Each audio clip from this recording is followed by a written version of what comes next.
Hmm.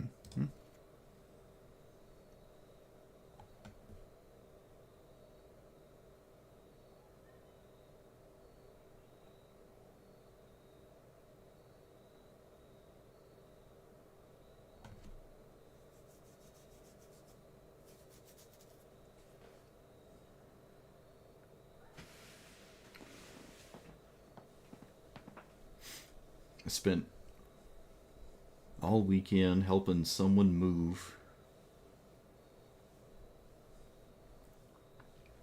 That's not true. It's only partly true.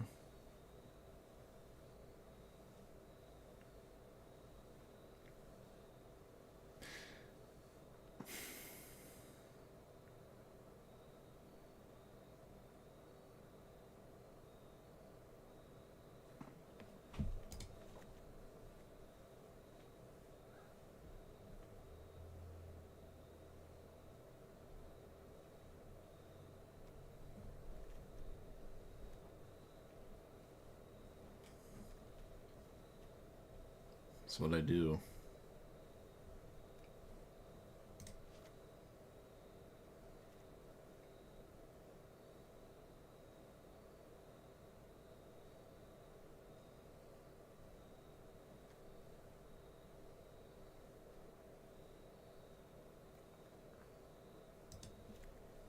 Man, I don't like a lot of these goblins. Whenever this face up.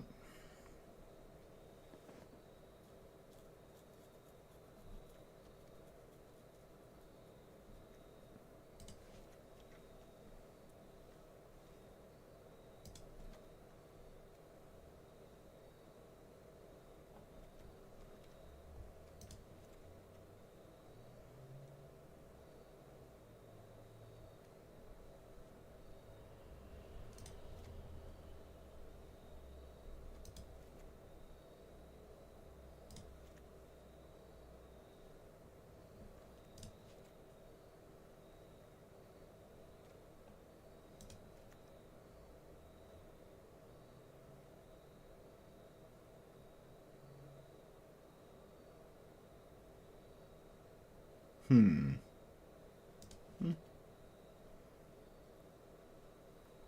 Goblin Chieftain, pretty nice, I would admit.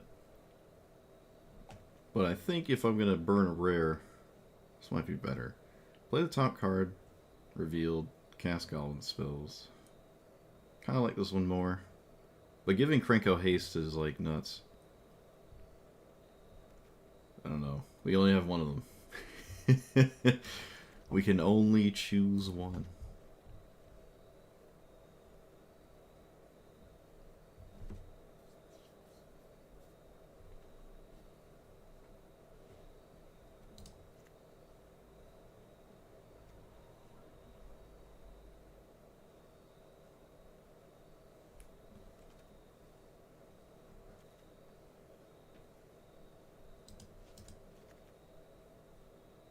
How many Krenkos are there?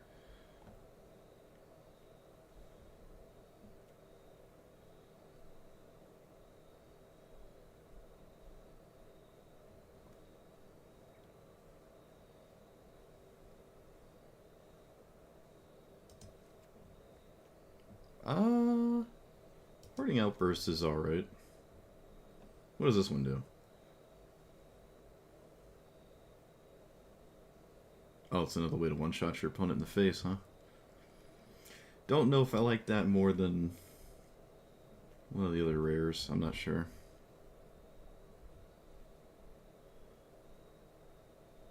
Squee is just weird. I'll pull this one. I guess Bushwhacker has...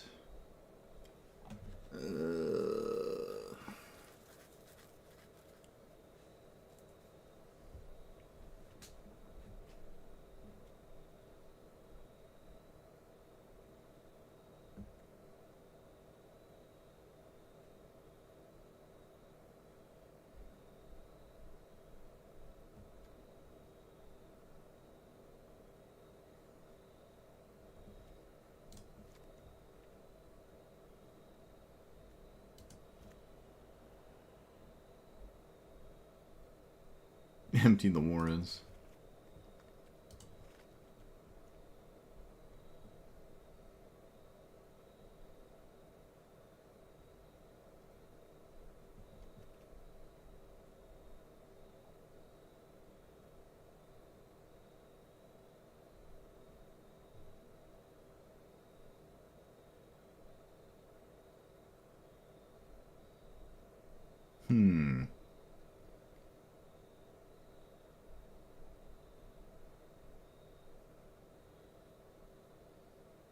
Interesting.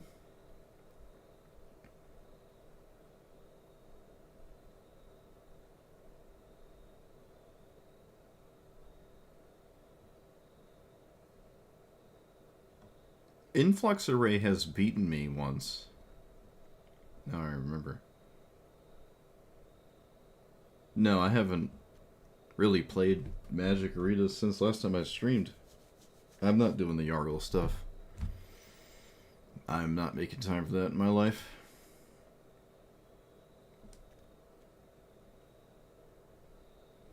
I actually don't like Muxus. I don't feel too bad about that one. Not owning that one.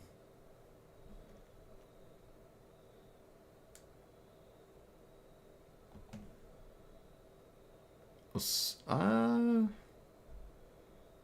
of requires a lot. Maybe it's possible.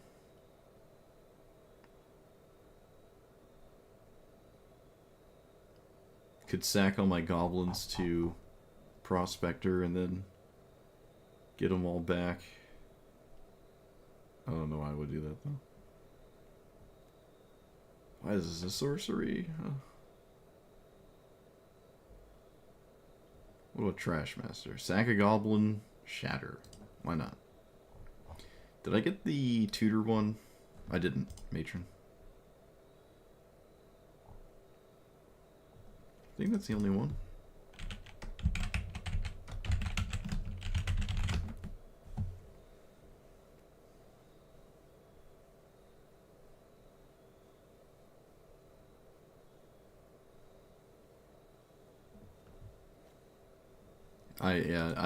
I would not run Muxus if I owned it. I don't like Muxus.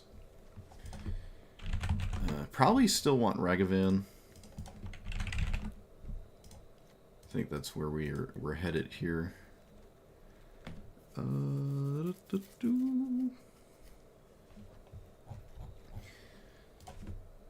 Ruby Medallion pretty easily.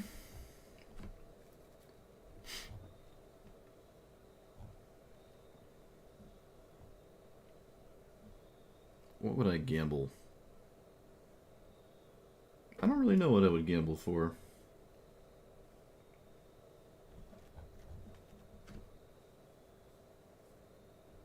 Godo?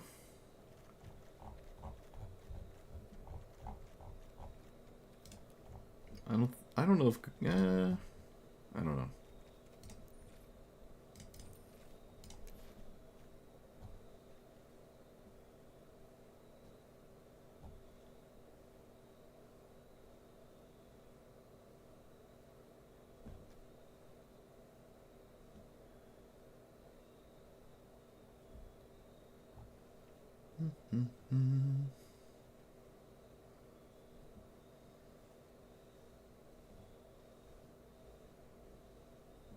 Inti.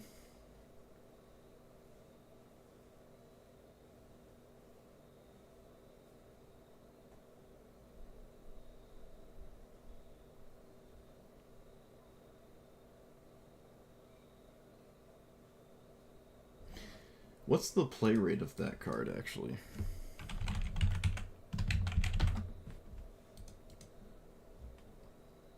It's either high or it's low.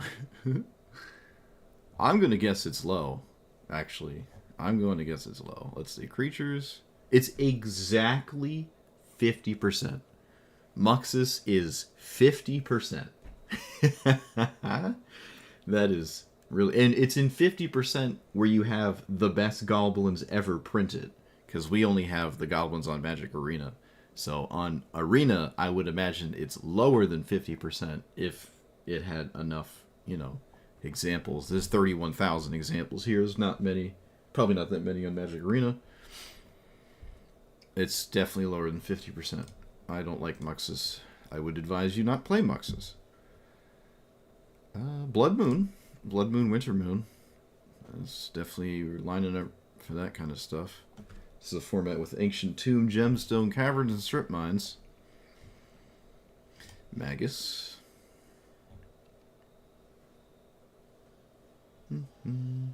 I have Bombardment in here already.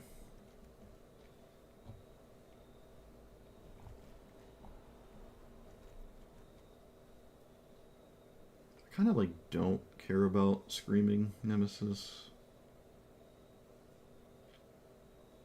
Yeah, I don't really care about that.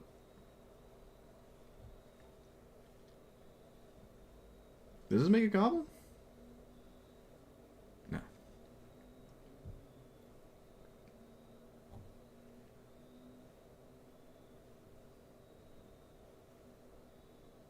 Chandra's pretty interesting. Removal spell, damage, sometimes card advantage. Sort of. Sometimes wins with ultimate. Same with this one, right? It's almost... Well, it's not exactly the same. But this is pretty solid. My opponent's probably going to be busy trying to not die. That I could hide behind one of those two... I think the 4-mana Planeswalkers are fine. The other Chandra is fine too, actually. What is it called? Well, I know it's called Chandra, but like, what is it? What's it called? For real. Dressed to Kill.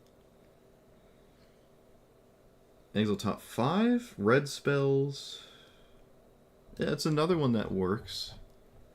Because we're actually mono red and not flood it with colorless cards. I like Hellrider. Hellrider's funny. Whenever a creature attacks, they all just show up with more damage. So all your one damaged, your 1/1s deal 2 damage in combat. I don't know, it's funny.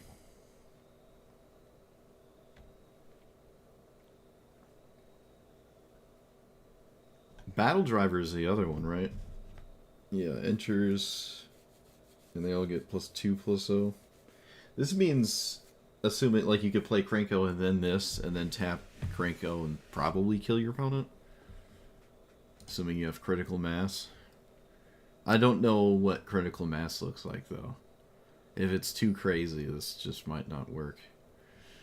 Yeah, Torbrand's a card. What about you? Oh, it's not like the art looked really cool in this. Haste, make a devil, and you get 2 combat steps every turn.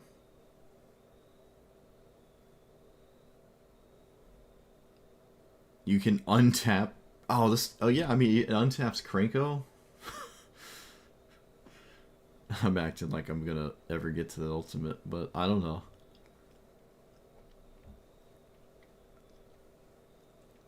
I saw Perforos and Krenko on EDH Rec, but it's probably just for the haste thing.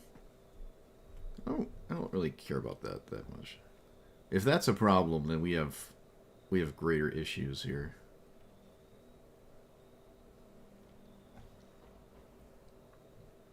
Embercleave is not equipping on any one particularly large threat.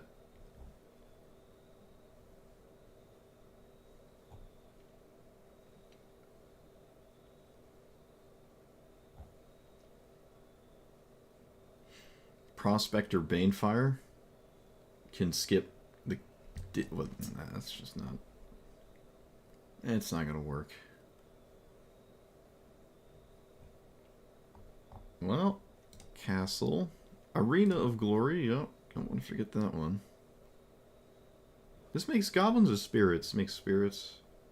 Probably just weird to not try. How many legendaries are in here? Oh, we'll see in a second.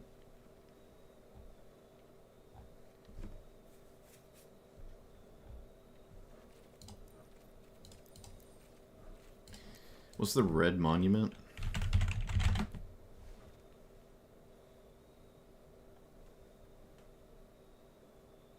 Cast a creature, you draw a discard, discount your... I kind of like Hazard's Monument.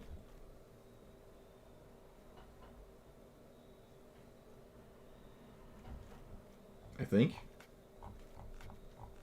It helps with critical mass. Yeah.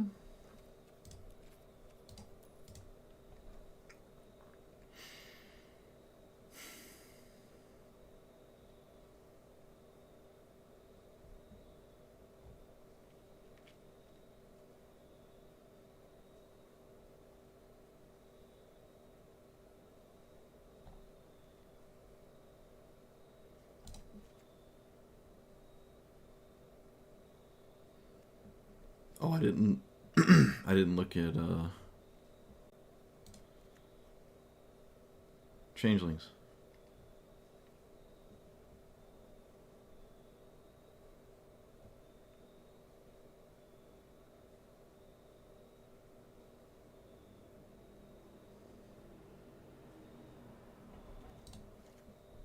I wasn't planning on playing the Fire Crystal.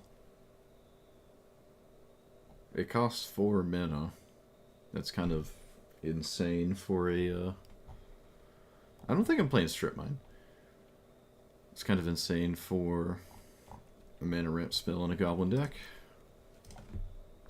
What is it called? What is it? Crystal? Do I own it? I do. I don't know. There's not many opportunities to really play the card. Maybe it's fine. Not really too sold with it, though. Probably a Braid. What was I going to look up? Legendaries?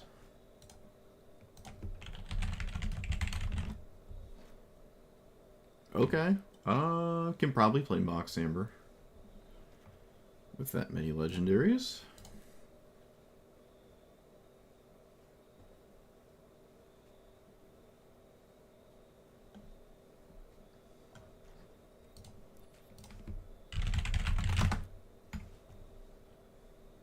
So this is about the same as... Well, it's not exactly the same.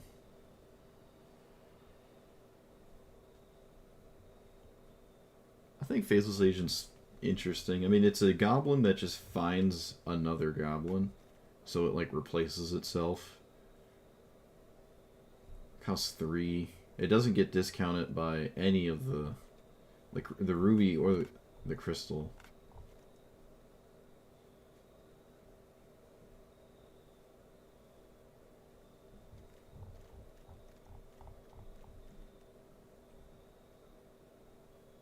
I mean, there's a lot of... I don't know, actually. It's almost just free real estate. And I'm heavily biased towards that card.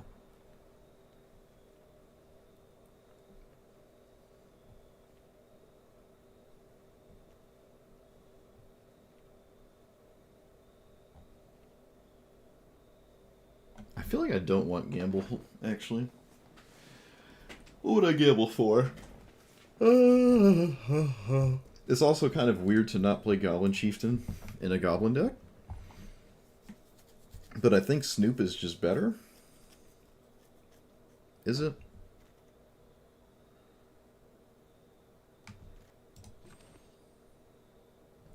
Yeah, I think that's just more in line with... Because I can only craft one of them. I'm going to go for the Snoop. I have a ton of haste enablers already. I mean, the +1/+1 is okay. What was I going to do? Winter Moon. Boop.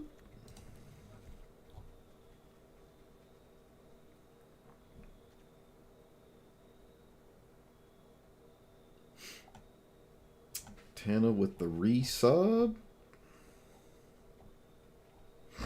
Thank you, thank you. Hopefully I don't bump into your Gemstone Caverns Ancient Tomb black-white nonsense again.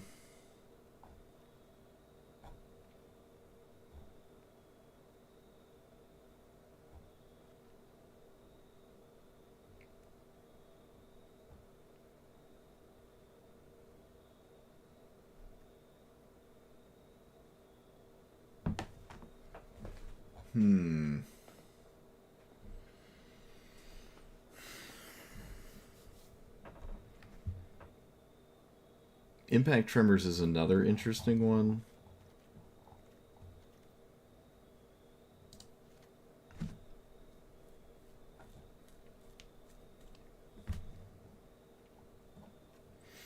You're not playing today? Oh, there's a chance then. We might actually win a game then. We could play Pyroclasm, really send a message. What does this one do? Cast a spell, an opponent casts a spell, a real top card of your library. This actually has ample opportunity to do stuff. A lot of the format is 1, 2, and 3, and the vast majority of this deck is like 1, 2, 3. So it's possible.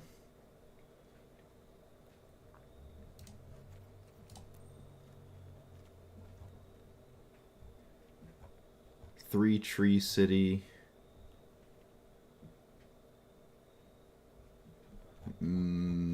Kind of don't care about Mutavault that much. Nykthos?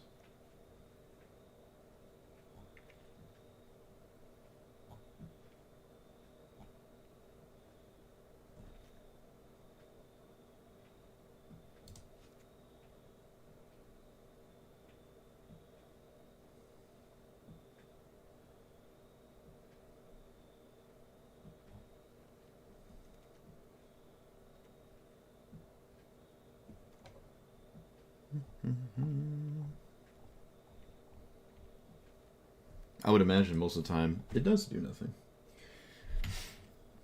I think I'm playing every card in the game that gives haste except War Chief. I'm not going to play Mass Hysteria.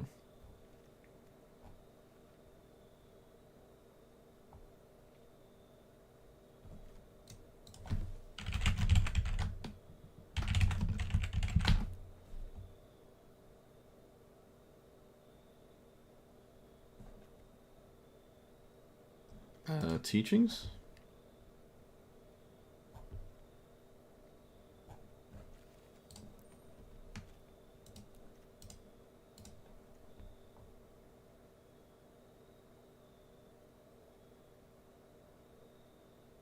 There's a lot of 4-minute cards, and I don't like that.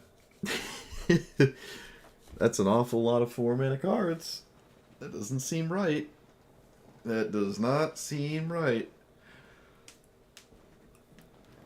Oh, I imagine Krenko wants to be my 4-drop every game.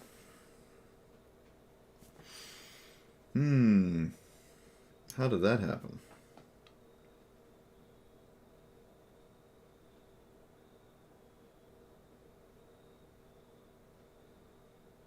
Most of them are fine. Hellrider maybe not so much.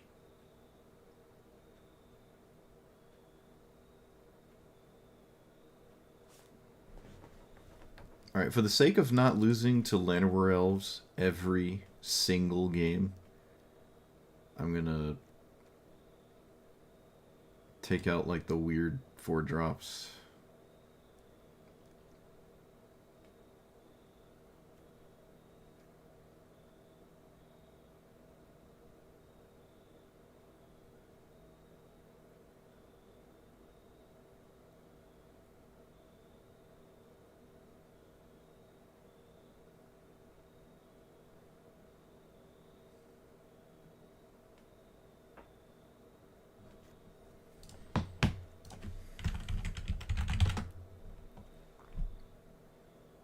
Oh, it's like the ogre again. Except it can't die. Yeah, that's fine.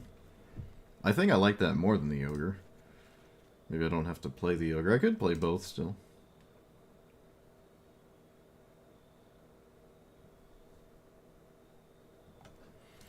What was the,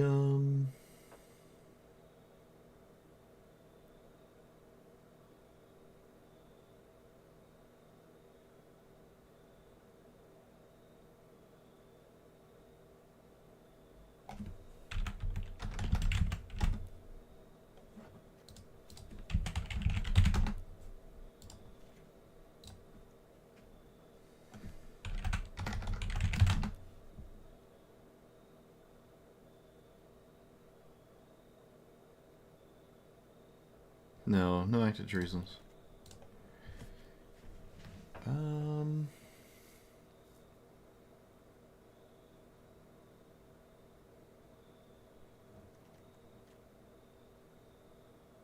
Okay, this is just too jank.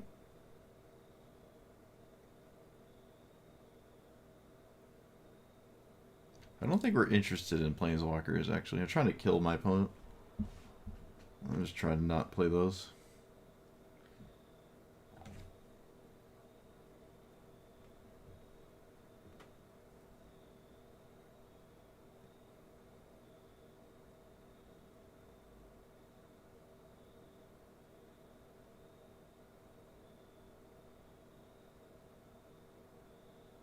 Yeah, the fire crystal still seems too late.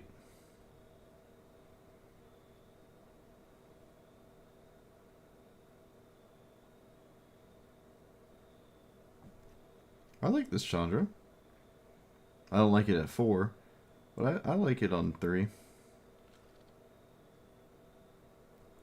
Probably not necessary.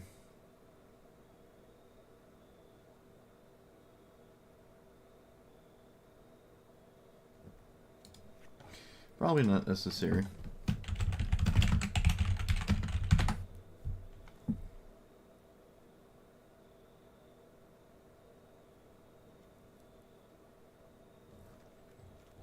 Urz's Incubator does discount some cards in here.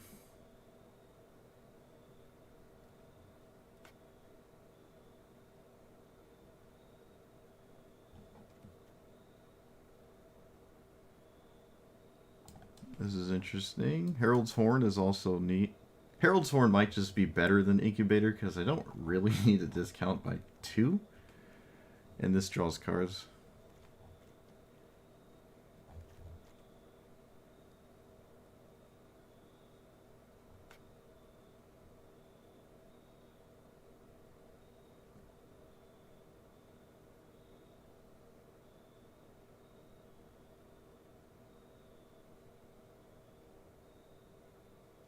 It enters with a fellowship counter for already existing creatures.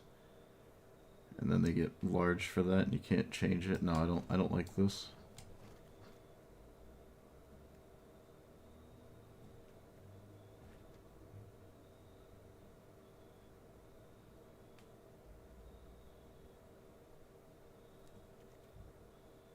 I kind of don't like most of these.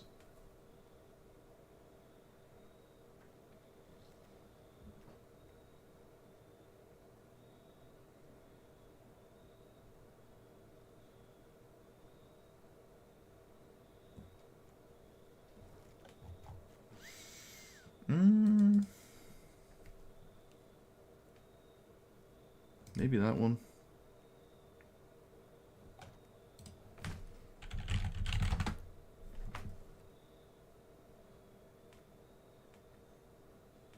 Oh, you do triple. Yeah, I've seen this a couple times. But again, every time this card comes up, the same issue happens. You convoked this out, and then you didn't like just swing with your creatures for some reason, and this cost 8 mana. No, just play a spell that deals damage to your opponent.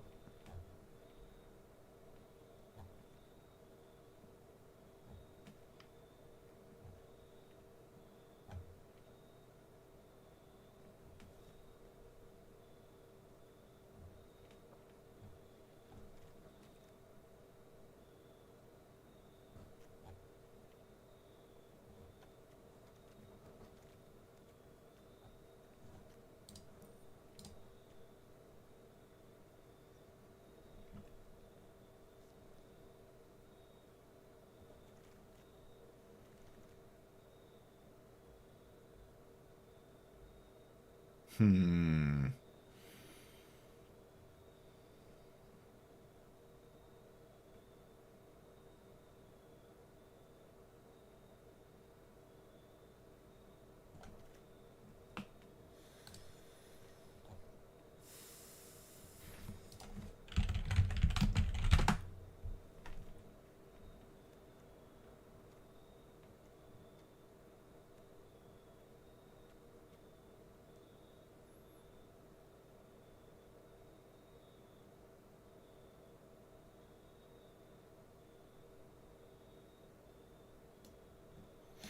Yeah, bid reunion.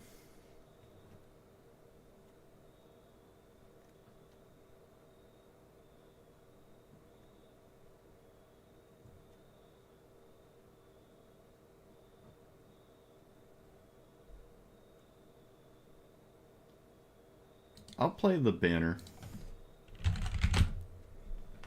Bid reunion's fine. There's a few cards in here that make me really want to. Yeah, all right. We're gonna craft the Snoop because that's more interesting. All right, let's do this. All right, we're here with Krenko Mob Boss, 4-mana 3/3. One of the most known Goblin commanders ever, especially on paper. So you tap it, you get a 1/1 Goblin for each Goblin you control. So it essentially doubles the amount of Goblins you control, and you can just keep tapping this every turn to keep doing that. It is a seriously threatening thing, but in terms of closing out a game, there are a lot of mono red aggro kind of creature based things that are just vastly superior to this, at least at this point in Historic Brawl. Like Ragavan aggro is just, I mean, this is tier 1 or whatever, but still. So there's some issues with a 4-mana commander that doesn't have haste to do anything the moment you play it. There are a lot of cards that enable haste. The biggest card I am just missing is, how do you spell it? Oh no, it's not War Chief, it's Chieftain. Yeah, I don't own this one. And it was between this and, what was it? Snoop, and I ended up crafting Snoop instead. So I just can't get to this. This is obviously a really good card. It goes in basically every single Goblin deck under the sun. I just went with the one that I think is more interesting if I had to choose. So yeah, a bunch of Goblin cards that enter, and then ideally you play this, and ideally it has haste when you play it, so it actually does something. Because passing a turn back when you play Krenko is not really the best idea. Even passing priority, really not the best idea, so just always want to have haste in some regard. But there's more haste enablers that you can run that I'm not running, like Mass Hysteria and, well, just a ton of them, honestly. Even equipment could do it as well. It could be a little annoying with... I actually shaved some of the 4s here because they seemed like there were too many 4-drops when this is rather crucial to enter play every game, right when you get to 4 mana. However, some of the 4-drops might be okay to play the turn after you play this, so like the Battle Driver or the new Battle Driver, to just give the goblins that your commander created haste the next turn, which is asking, in my opinion, asking for quite a lot of interaction from your opponent to play this, and then play one of these, and then just tap your Krenko for any respectable number, and then suddenly you have a bunch of 3/1s. It's definitely very slow for this format, but we'll see what happens. It's not the craziest commander, but it's mono red, it's goblins. What more can you ask? What more can you ask?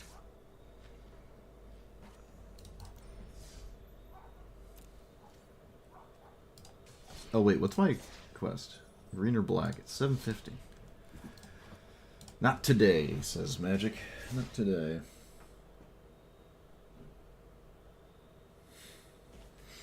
The problem with the equip 1 haste enablers is you have to wait a turn on your commander to have the mana to do that. So it's like waiting a turn anyways, because your commander doesn't have haste. Like, if you give it a haste a turn slower, it's the same as just not bothering to spend 1 to equip. Also, I'm playing against Scythus. I didn't expect that. I'm not going to even entertain the idea of playing against this. That's a complete waste of my time. And my time is precious.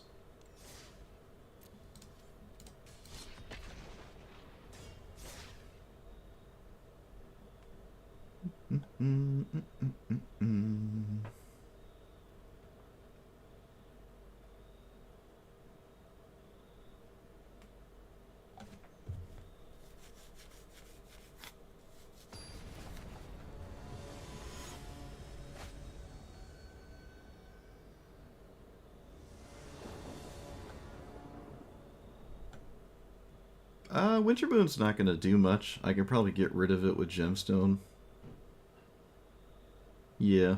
There's a lot of lands this deck plays normally that don't care about Winter Moon.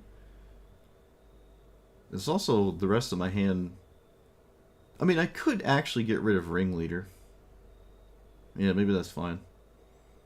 It's not likely to show up meaningfully in this game anyways. Yeah, let's just get rid of that. And then just bank on Winter Moon being important. That's viable.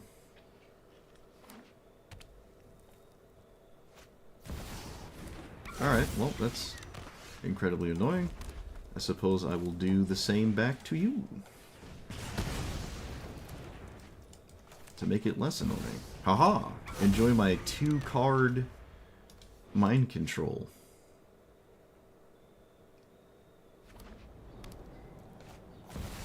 Alright, they actually did play 2 non-basics. It's incredibly easy for this deck to not care at all about anything I'm doing from here on out, though. So I might have already lost the game.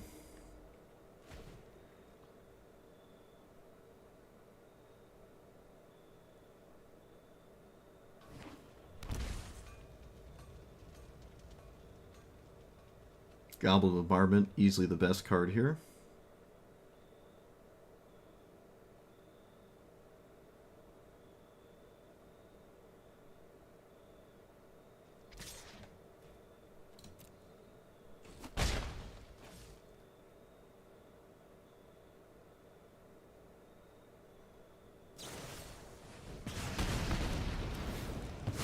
Alright, and the game's over. Cool.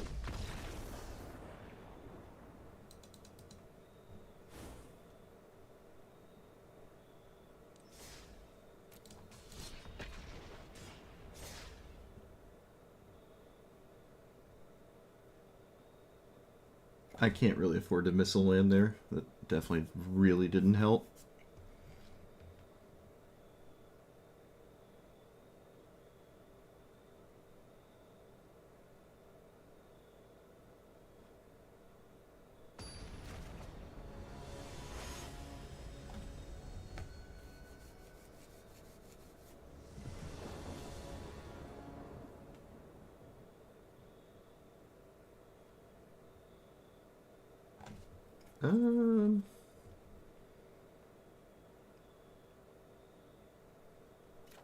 Okay.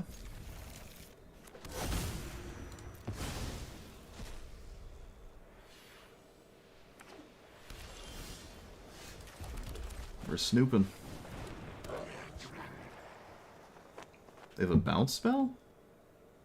Do you bounce this? Well, sure.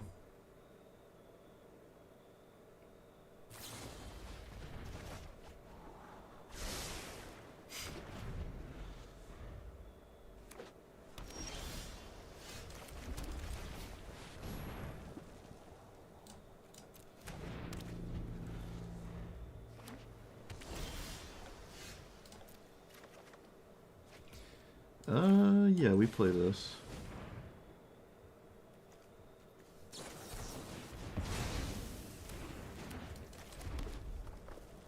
And I play this, I guess.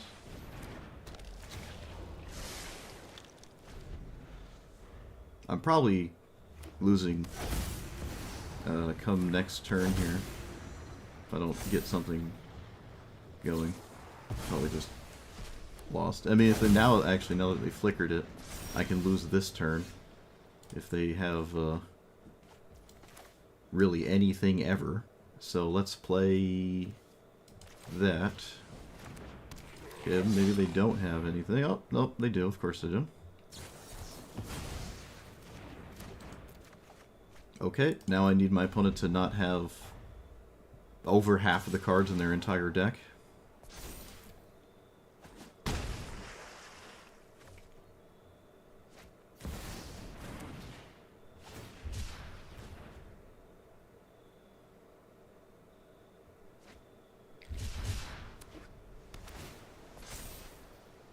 Gee, this is enjoyable.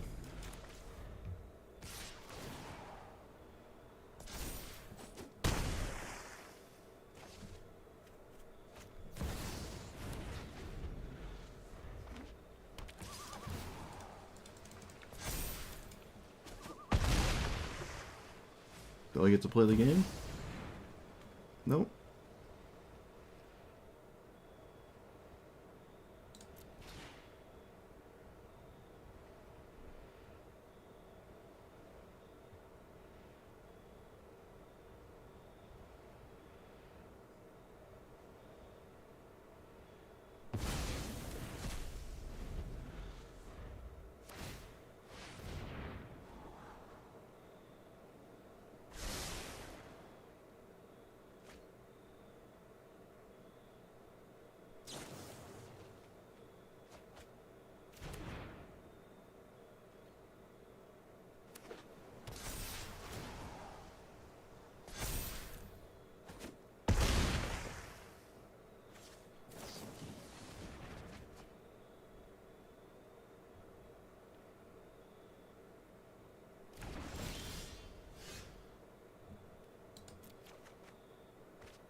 Well, surely my opponent doesn't have Cyclonic Rift, because that would just be preposterous.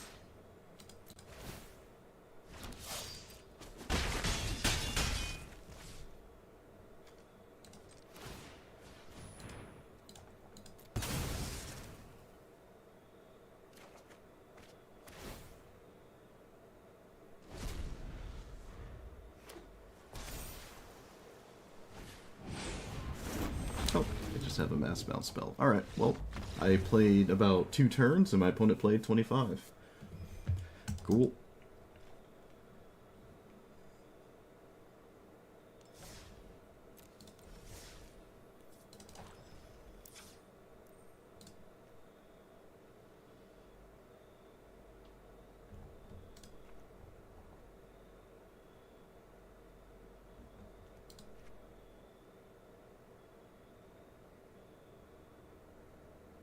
I'm taking out the Fire Crystal. That's just not good.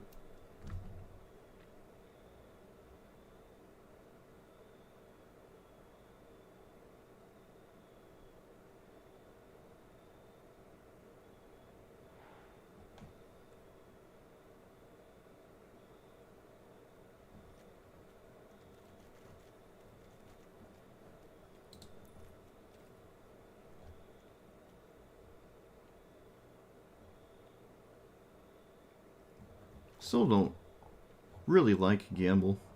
I should probably just not run Gamble. I really don't think it's good here.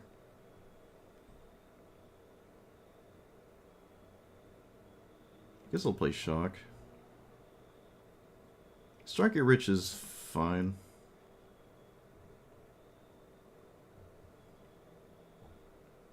What does Zada do? Don't you have to cast spells for Zada? Unless I'm misunderstanding it. It doesn't do anything.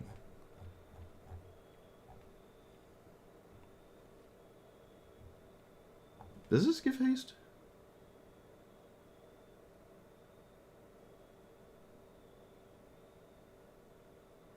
No.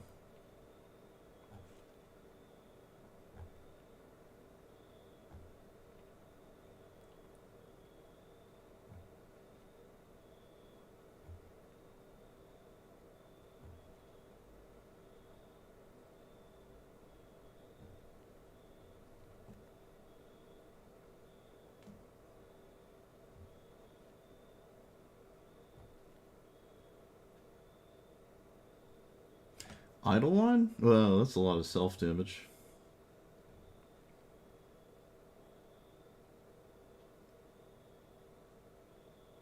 Fear of Missing Out is just a solid card in general. It's alright. Seer Slicer?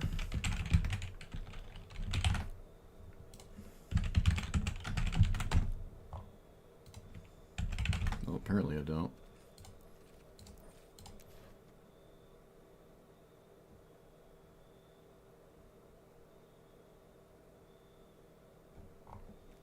Oh, it's in here. Can't say it would have helped us in a single game we've played today, but it is in the deck.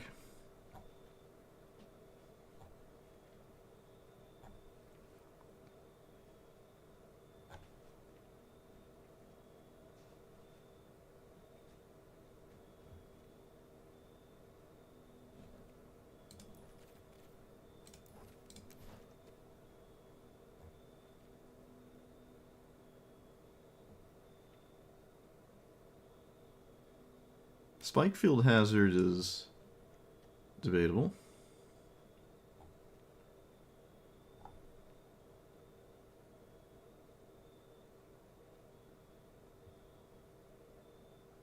Rending Volley would have helped in every game we've played today. Oh, maybe not against the Luge, actually.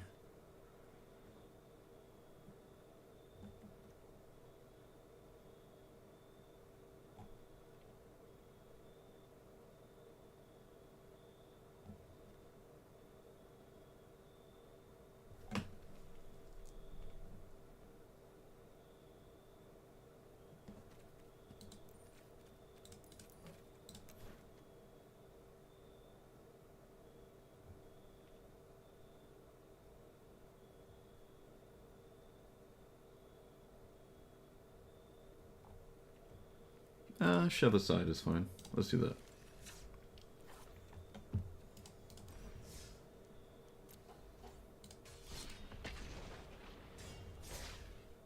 Alright, I knew we were going to struggle, but I didn't think we were going to struggle that heavy. I suppose it explains why I've never seen anyone else play Krenko. No, that's not true. We've seen Krenko, I think, like, twice. Or something like that. I think Krenko won with Krenko, too, at one of those games. I'm pretty sure it did happen.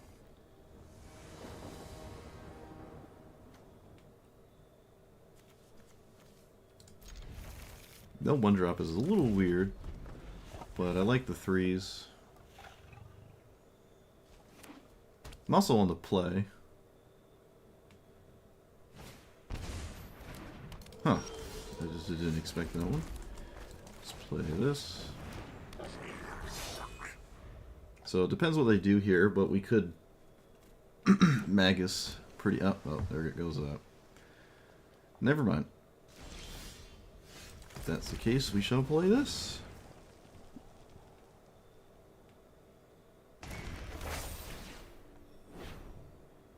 And always swing. No, there's no reason, actually. Let's just not swing. Let's just not attack.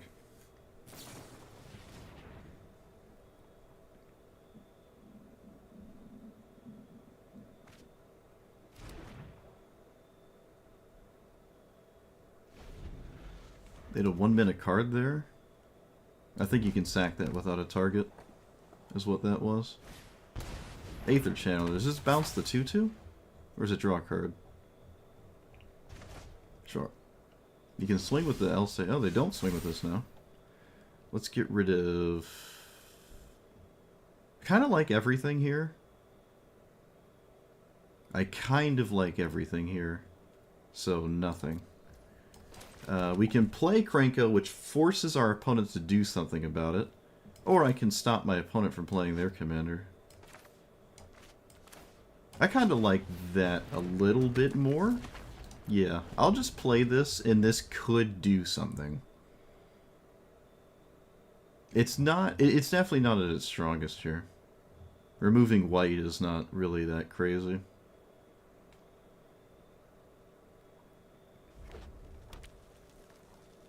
But they don't have white, so if it exists perpetually, it could be a big deal. I'm not worried about losing my Nykthos either. So. There's one blue source and a bunch of weird options here. Okay. Because Magus is in play, I'm gonna play a slower game. I don't want to get completely schmeeded by Wash Away or something when I just don't have to. Can swing with the Slicer now? They block and sack the 1/1, and I think I'm just totally fine with that. That feels like the best thing this is going to do. Yeah, and it also enables me to attack later. So I will do this.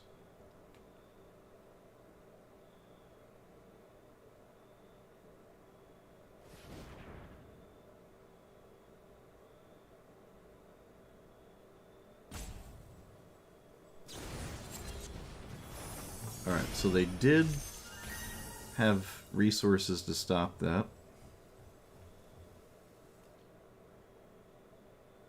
They can just take this. I was about to say, yeah, they can actually just take the damage. I'm sitting here acting like they're going to just trade. They don't have to trade. Krenko would have probably just been bounced, so... Okay, well, looks like they had double answer. Krenko would have just died.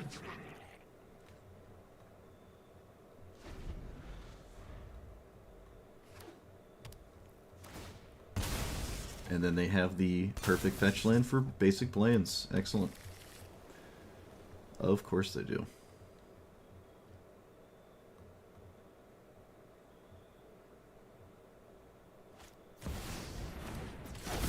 Well, I played a pretty solid game, but my opponent just came with, like, the best things in the universe against it.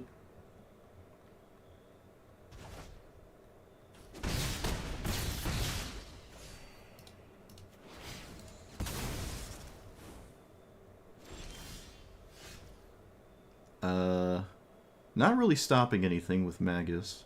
That doesn't have haste. Is it still worth it? I don't even know. I feel like it isn't. Well, it's gonna have to be. It's just gonna have to be. It's just going to have to be.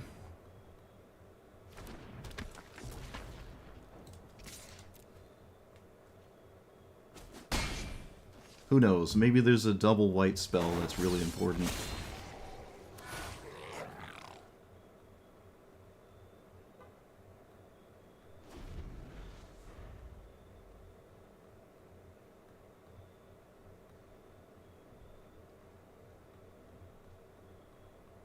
They've already cast Swords to Plowshares, so...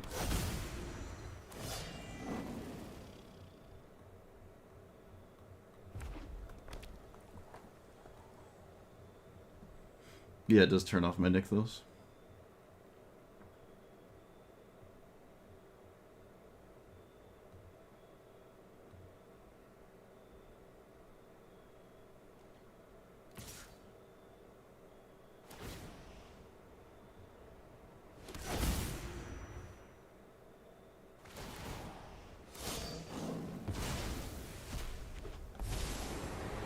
And I can't kill their commander because the Al Said thing can block like this, though. I can block with Magus and then lose Krenko and then lose the game anyways.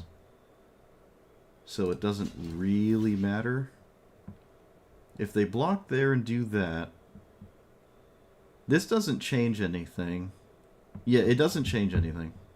Maybe they just kill the Magus for me and I have Nykthos mana. But I think I just straight up lost to a Johnny again anyways. So I don't think anything matters. Alright. You got it. A myriad of absolute perfect answers to all of the things I tried to do that game. Everything I tried to stop my opponent was just completely handled while still advancing their board presence and game plan.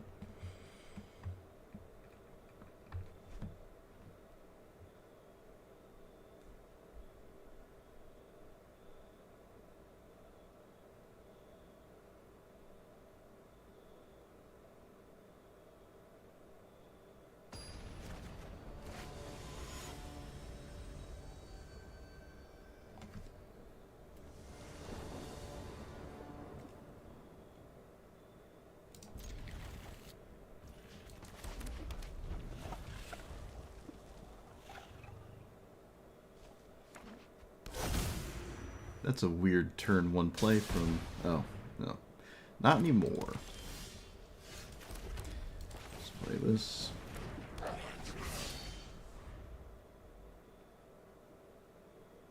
As a triple black commander, Ancient Tomb is definitely very strange. Like, it doesn't help you at all with this.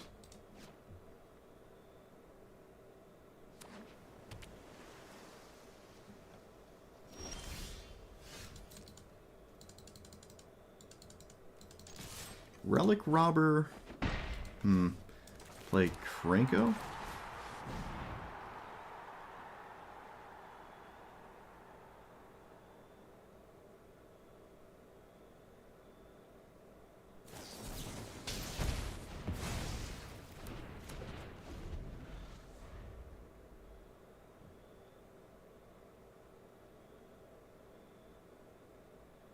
I mean, I'm just losing an Ancient Tomb Mana Rock, so I don't even know what I'm actually supposed to do anyways.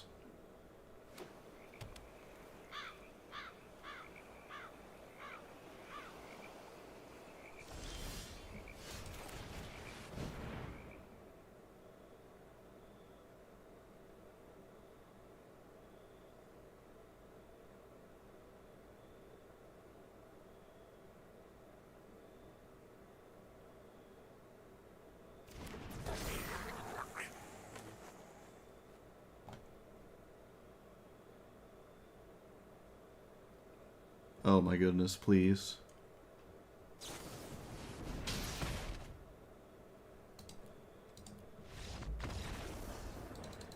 Guess that was difficult.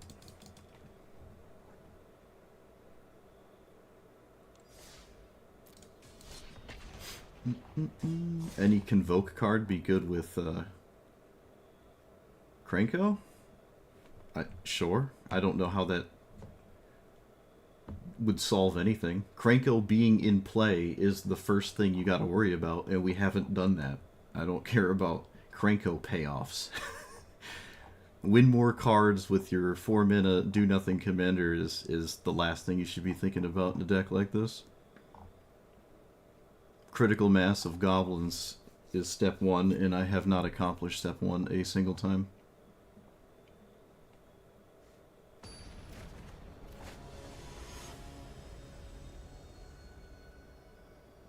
Can play more Mana Rocks on turn 2, so I played on turn 3 every game, but then I have way less goblins when I actually cast it, so it doesn't really do much. Legion Warboss can actually be annoying here. Potentially.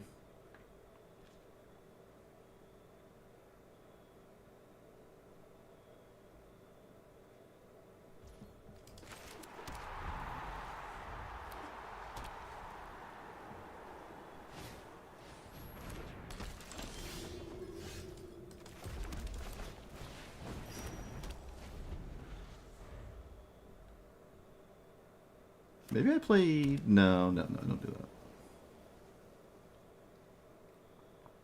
Uh-oh, they're thinking. Apparently, Felly is not the play. No way.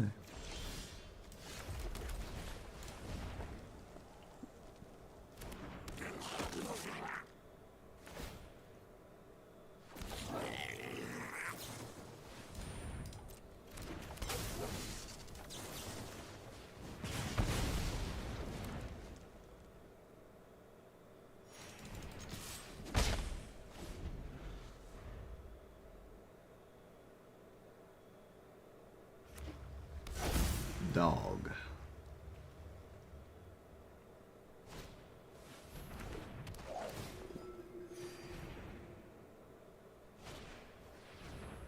Oh, well, another game where I can't cast Krenko. Excellent. Magus isn't doing anything, so... That has to swing... Swing with everything? It's my last chance to get through Giver Runes. Alright, we put our opponent to 19 before we got stonewalled. Surely that's enough damage to get over the finish line here.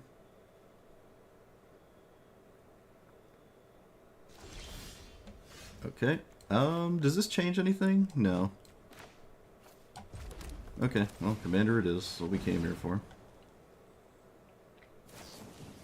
Mana Tithe, excellent. Yep, more hyper-perfect God tier answers. Amazing. They actually kept the curse in play, too. Suppose I would as well. Alright, well, I said Warboss can do something, and here it is doing stuff. I still think I'm currently losing.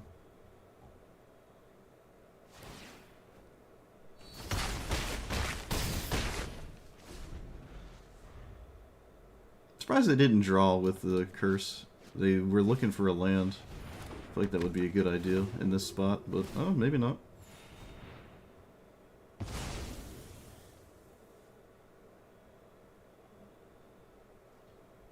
I can exert the Magus with the Arena of Glory. This seems kind of crazy, though.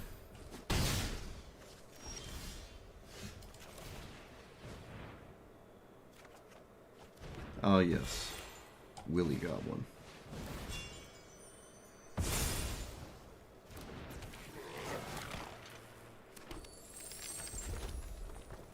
Do I cast it? No, it really doesn't do anything here.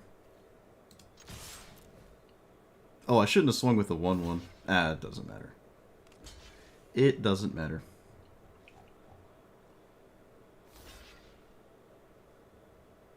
I'm going to go ahead and say this 1/1 was not going to change anything. I feel like I should play the Magus. 1, 2, 3. No, I'm just not going to cast it. The treasure token's probably just too good to pass up. That does not have haste, so I'm not sure why they cast it at instant speed. This is a little strange. Okay, we can play this, exert, make a bunch of stuff.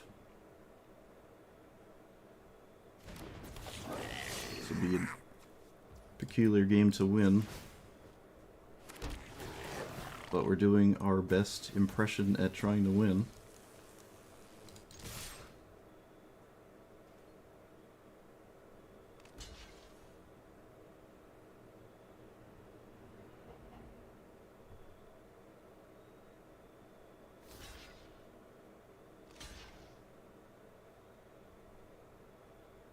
The dog gives haste? What are you talking about?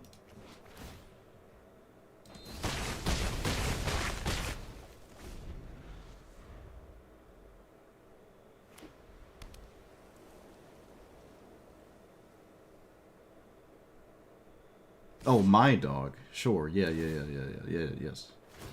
Correct. I thought you meant theirs. Like, wait a minute. Wait a second. Alright, the One Ring does not save my opponent.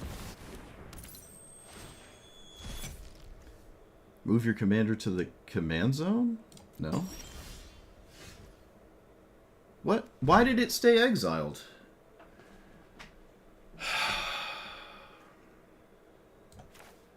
What did I misclick? It said put it to the command zone. I said no. What on earth did I do wrong there?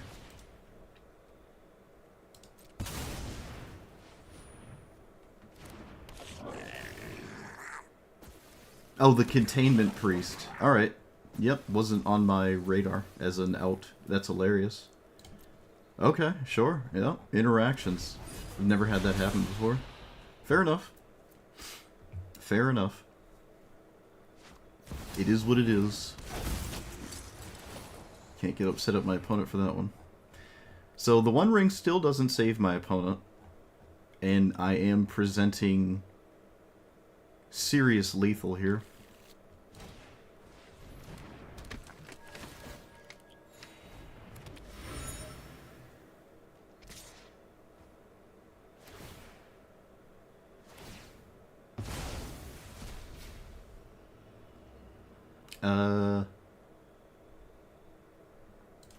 Block like that.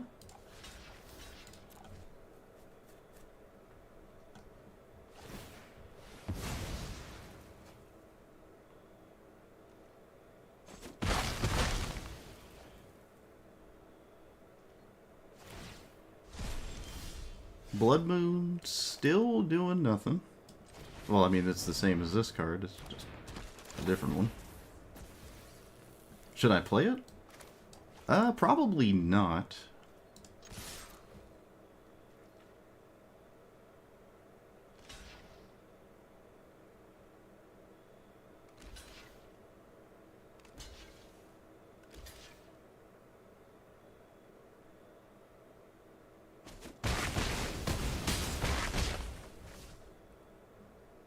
There's no reason to play it. It doesn't even do anything anyways.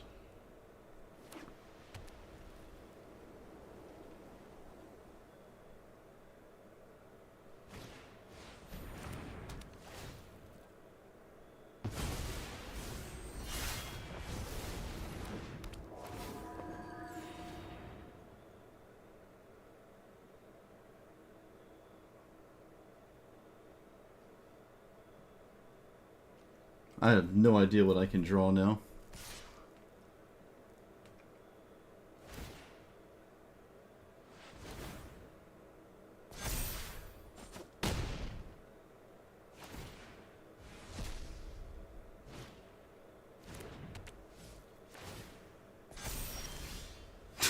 Yep, alright.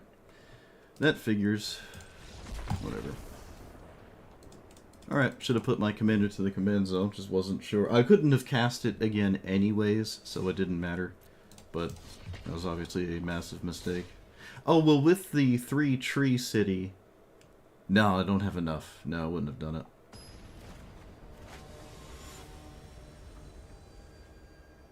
Alright, well, I thought I was going to win that, but Giver of Runes kind of... Again, I got completely walled at 19 remaining life points. And couldn't play the game anymore.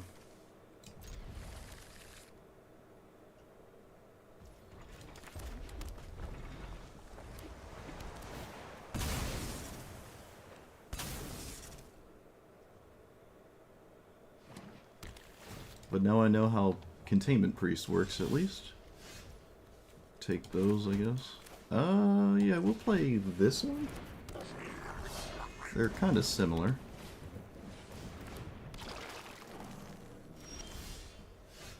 Okay, well, I only have one red mana, so that's not great.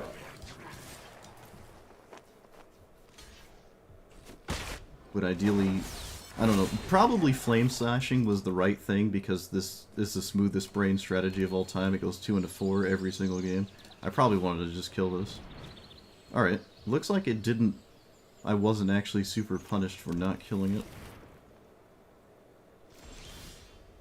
I can play Krenko, or I can stop my opponent from having their commander next turn. So that might make more sense. And then just more goblins instead of not more goblins.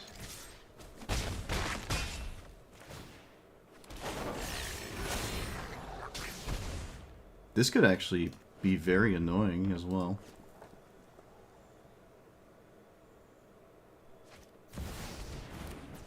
As a random 8/8. Alright. And then flex on him. By just cycling a random goblin.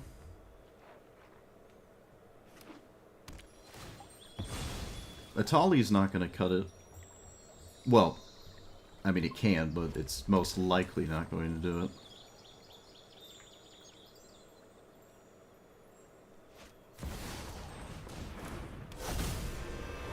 No haste. They don't even bother swinging with the... Huh.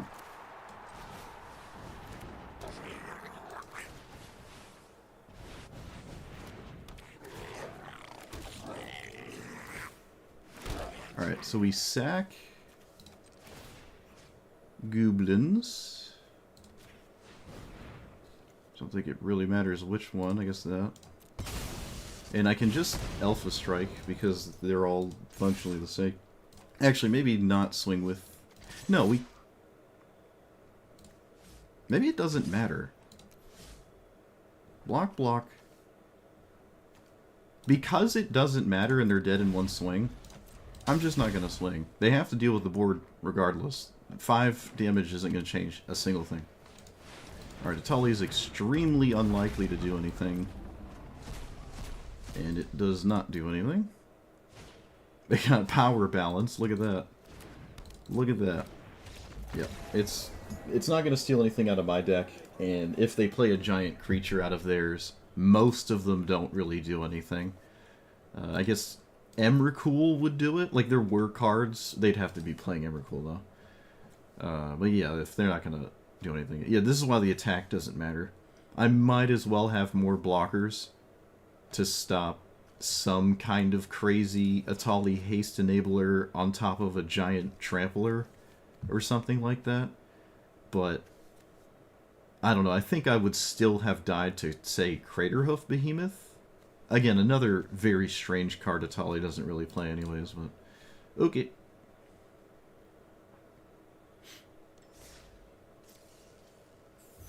Yeah, we're probably never going to tap 3 city for net positive mana, but it's free enough. I'm not taking it out. I will take out power balance though. I think they can be something else.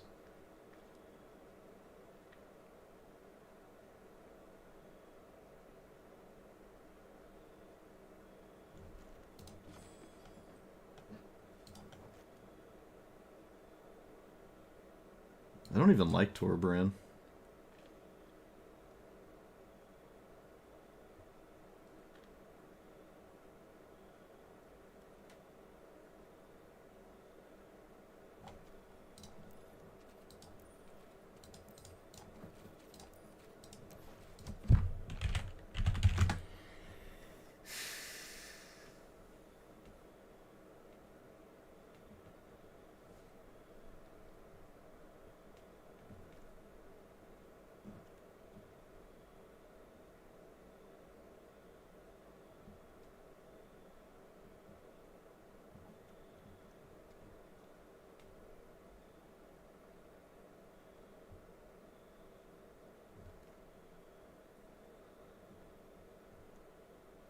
What the heck is with all this artifact sacking?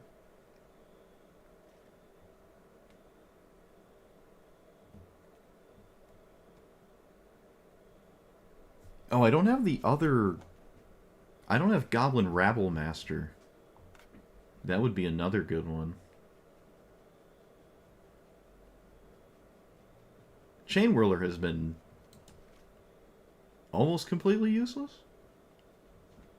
Well, in any game I would have cast Chain Whirler, I mean.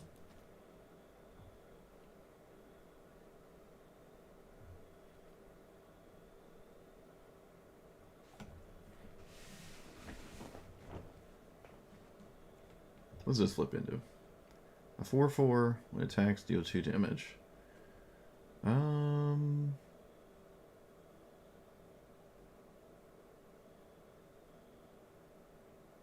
It's okay.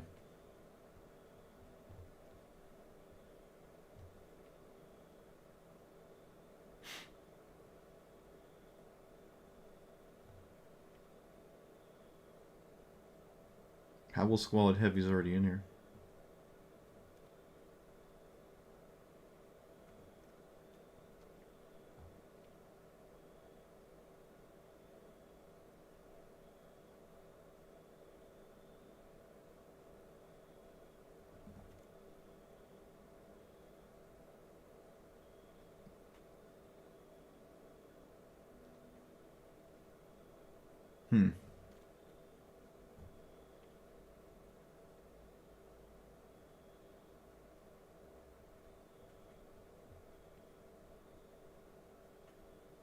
There are, like, really no options.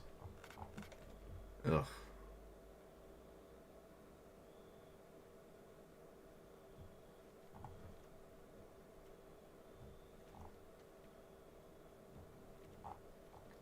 Oh, you know what? Chainsaw is pretty neat. I like Chainsaw. It can actually deal damage. That's kind of cool.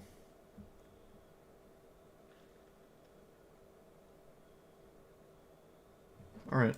Well, there are not a lot of crazy changes I could make anyways, so...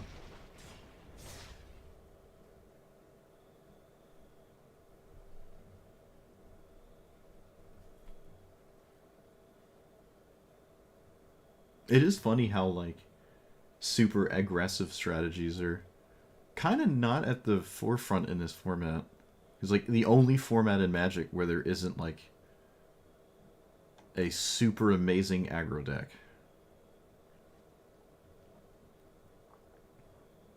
And I don't even know if it's red. Like, Ragavan is nice, but Ragavan's nice because it's Ragavan. And then, what's the other one? Like, Delney Rabbits? I don't really know.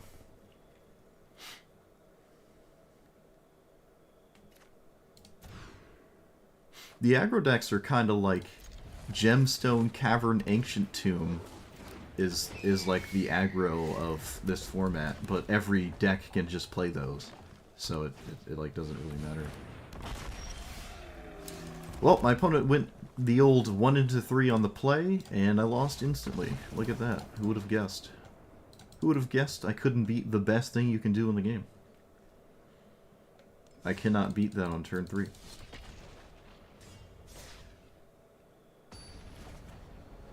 Cannot do anything on turn 3. I'd have to basically be on the play. Hey, alright, well on the bright side, in the mirror, which I was not at all expecting to play today, we'll see Krenko win, because it can't possibly lose.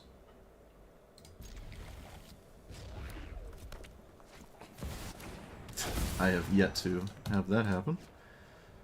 Of course, opponent has it. Then one of the best goblins in the game. Alright, well. Show us how it's done, opponent.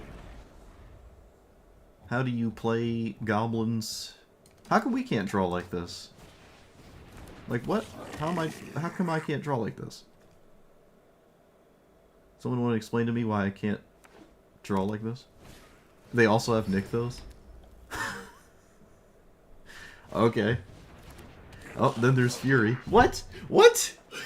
What?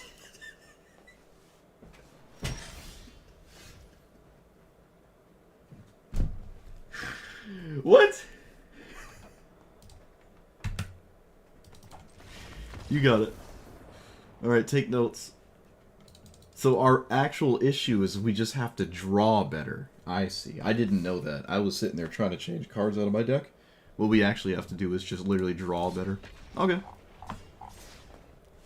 Well, we did learn something.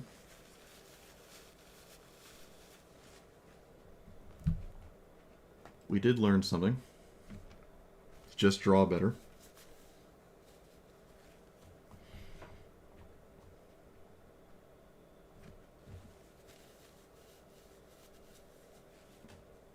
Fury is not why I lost that game, but yes, it was good there.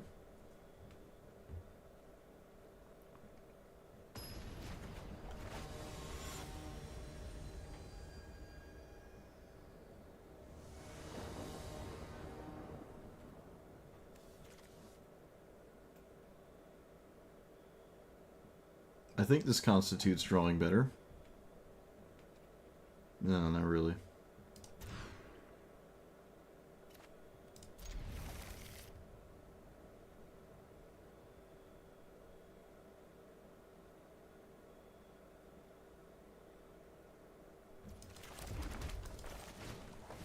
I think we're going to go the Mana Rock route after this game, because I'm tired of having a bunch of, like, abysmal cards in my deck, so... Well, that's unbelievable. Let's, all of these are really weird. Impact Tremors early is probably the best idea.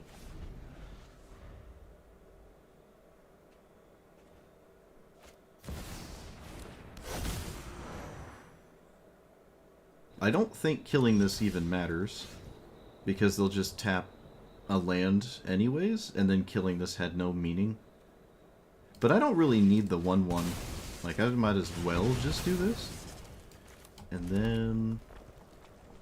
Yeah, because I'm not playing Goblin Bombardment this turn.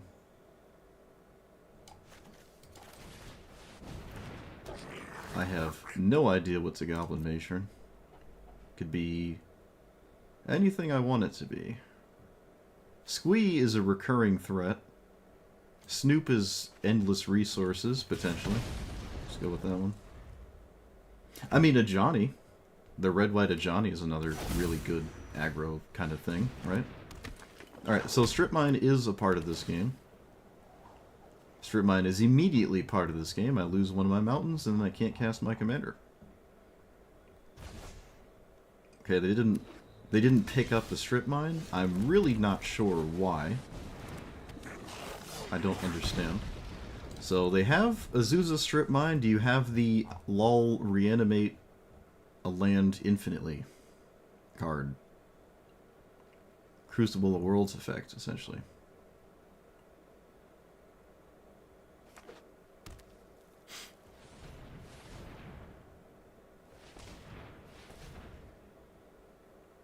What costs 5 mana?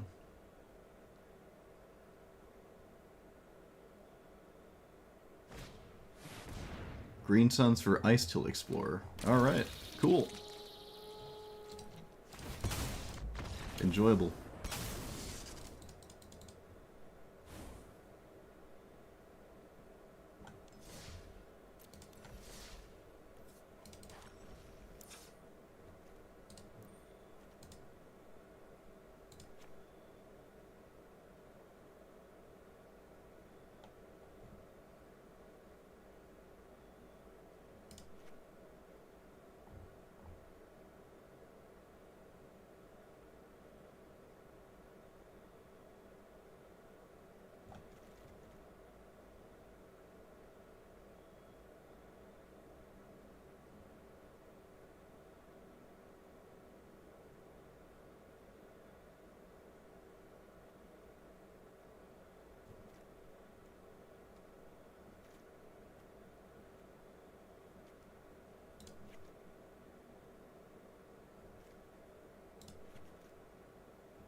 Oh, this deck is just so... That's just awful.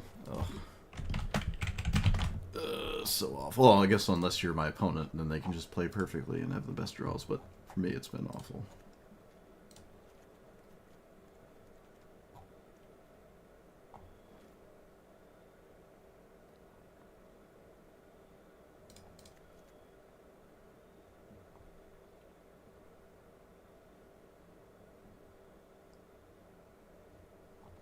I kind of like Buried Treasure here. It's fine.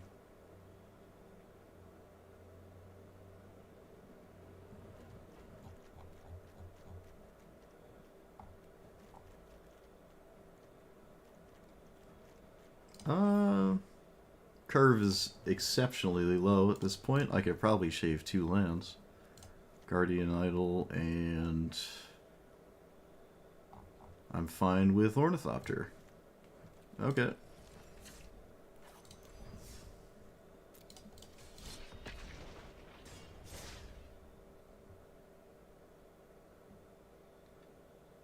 Could play even more 1-mana goblins for whatever reason. There's not a lot more, but I don't have every single one. I can also just play against Golos all day. That's cool. I was the first Golos player, but still. Hey, I have Chromox. Look at that. It is possible. No way. No way.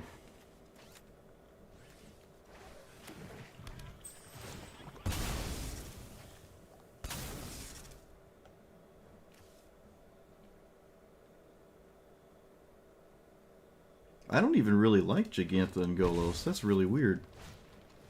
Wonder what that's about.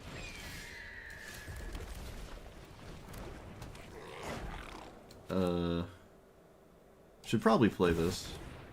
Get rid of you.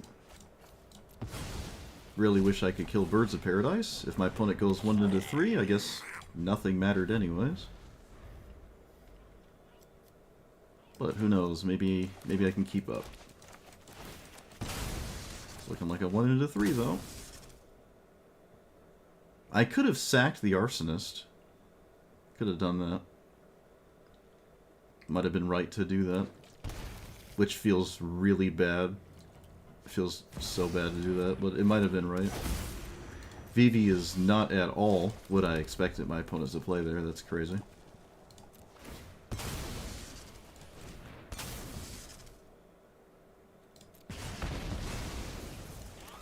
That's a little nuts.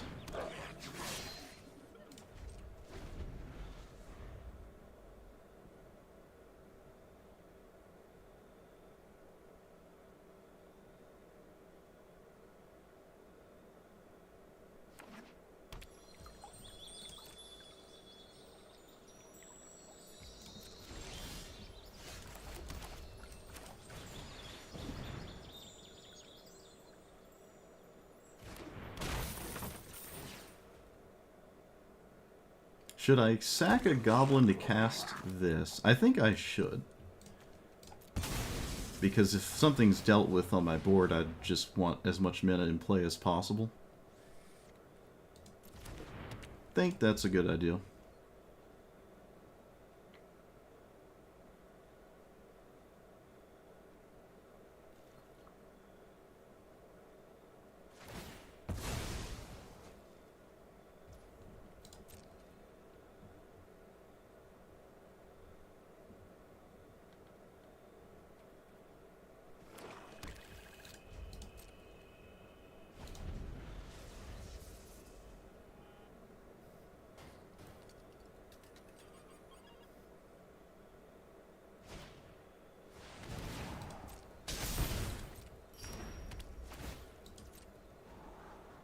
Mana Geode is very strange.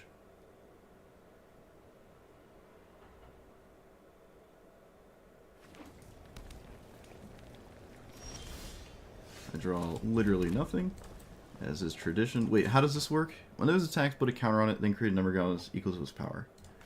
Okay, so swing here first, and then tap my commander. I guess I could have got 1 damage in.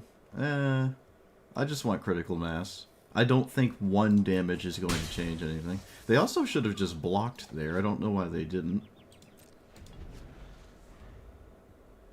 This is a spot where Banefire would be hilariously good. I can also probably just lose to a sweeper. That's definitely on the tray of possibilities here.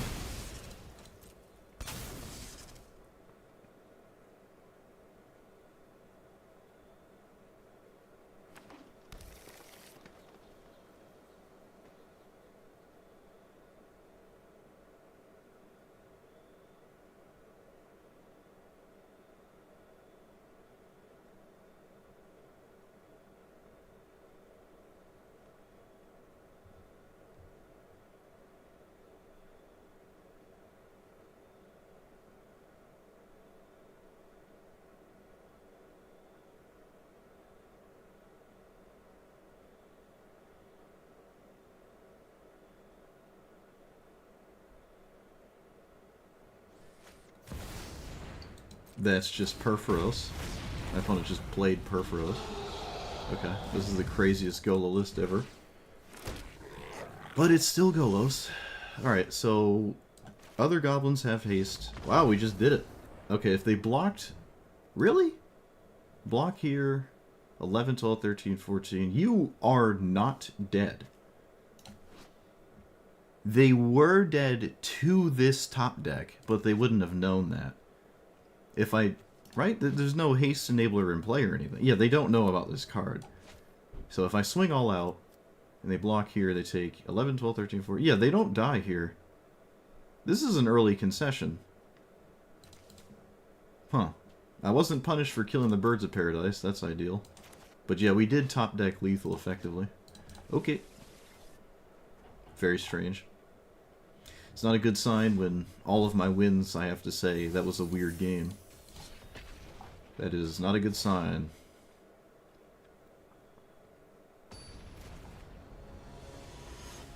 And currently isn't actually true.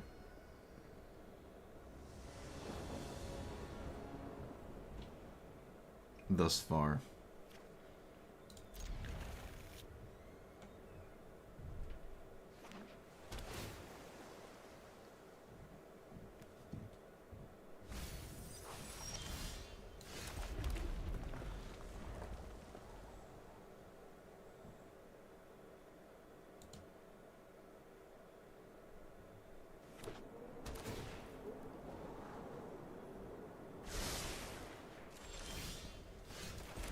Mana.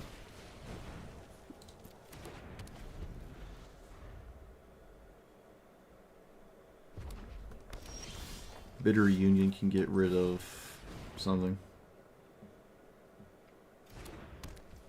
Let's play this one?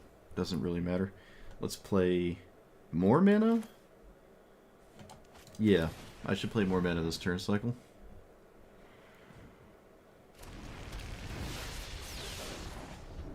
we're setting ourselves up for potentially explosive lines that ideally dodge potentially explosive counterspells. Trash Master, not looking at its best here. Can get rid of 3 Tree City. Yeah, it doesn't matter how I tap this. I think I do. Yeah. I actually just have a ton of mana right now, so I even found more mana.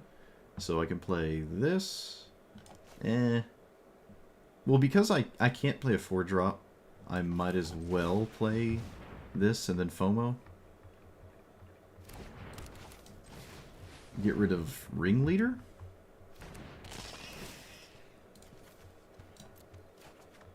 Blood Moon has a chance of being very scary. It would have to slip its way into existence, though, and that could be difficult.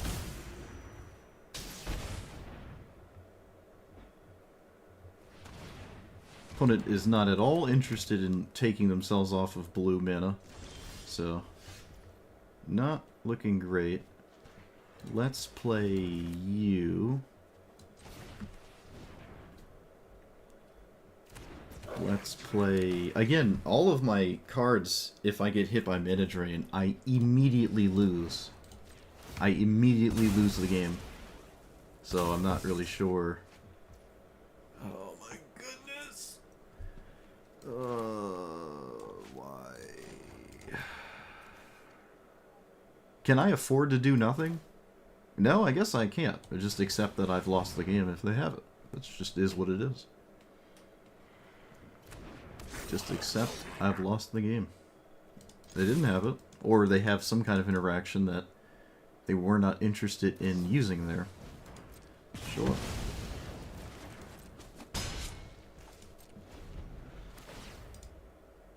Blood Moon now with treasure spam, probably not looking great.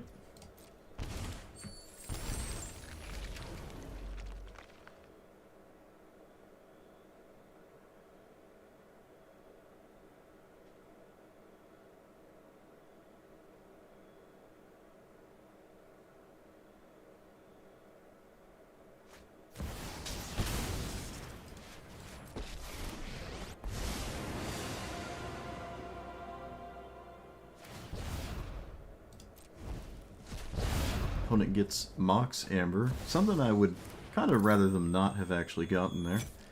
I probably should blow this up. I know it looks a little weird, but I probably should take them off mana. If I got hit by like a lot of 1-mana spells here, it could be really bad. Alright, so...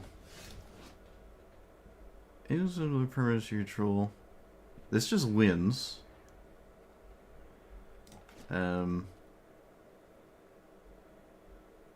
So I can go here, and then I can go here. 4, 5, 6. Things are happening. We can go here.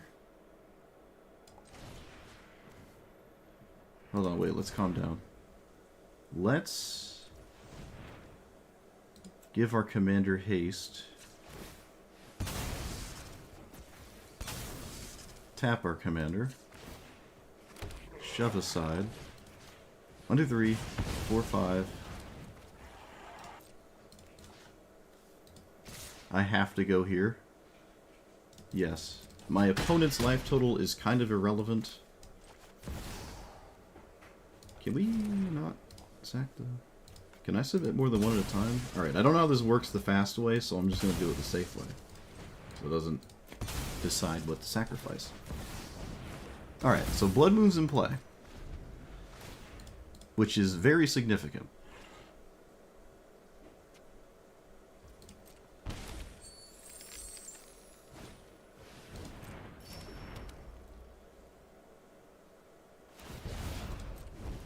They steal a 2/2.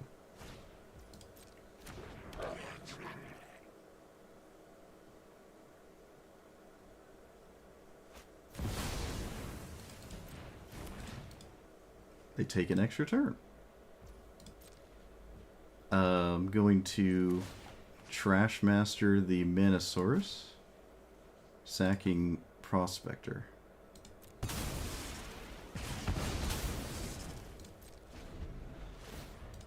That way they don't have more colored mana.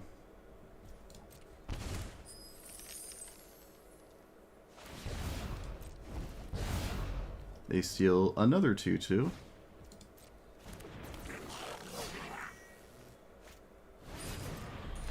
There's the one ring in another game.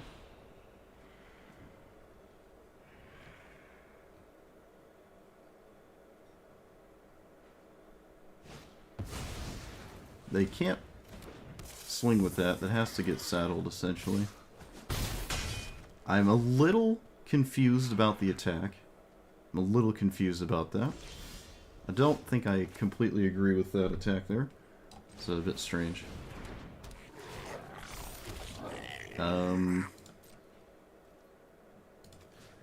Double attack here? Or one attack there? Probably one attack.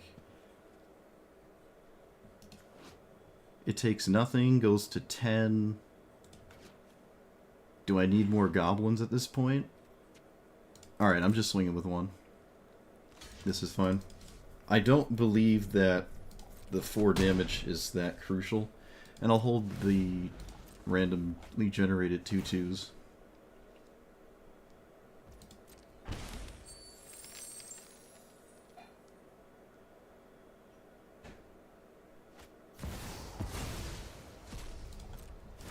They get rid of Necro Dominance. Well, that wasn't really doing much. I got Grief out of the way, I guess. They didn't saddle first. They steal a 2/1 this time.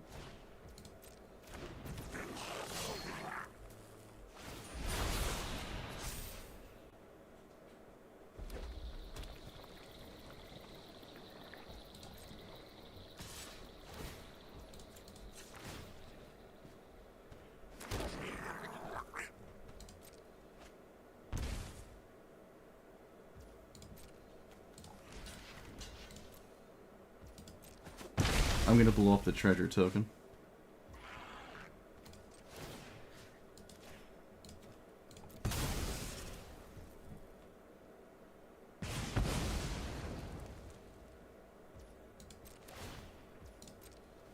And I think they're dead.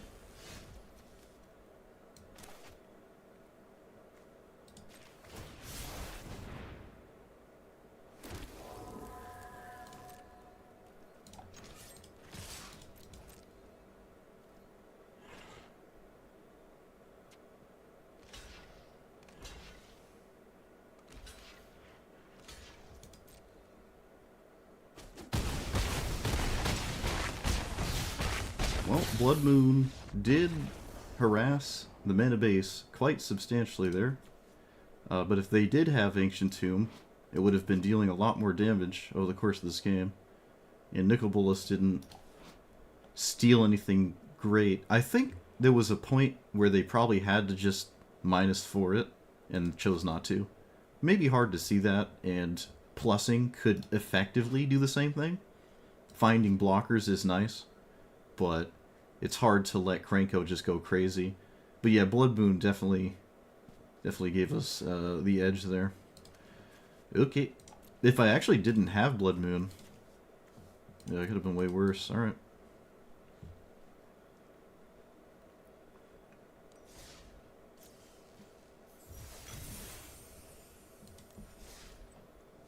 "14 days for the mastery." Oh, I guess I'm about done. What is it, 80? No, it's 60? It's not 80. I think they stopped. Yeah, it's just 60. They stopped doing the 81s because he... Well, actually, now they can't do the 81s. Because no one could do it in time. There's just no way to do it in time. In fact, I feel like it's kind of crazy how much you have to play already to do it, even at 60. I feel like you shouldn't have to get, like, 4 games a day just to do it. I think they have to be 4 wins, too. You have to do, like, 4 wins a day Alright, Krenko's bracket is kind of awful. I don't know how they think we're in the same boat as Ragavan, but apparently it thinks we are. This is probably the best thing I could ask for, these two cards. I'd keep this at a 5, so... Alright, well... The old standoff. Choose not to trade. Which means this is obviously a burn spell, otherwise you would just trade.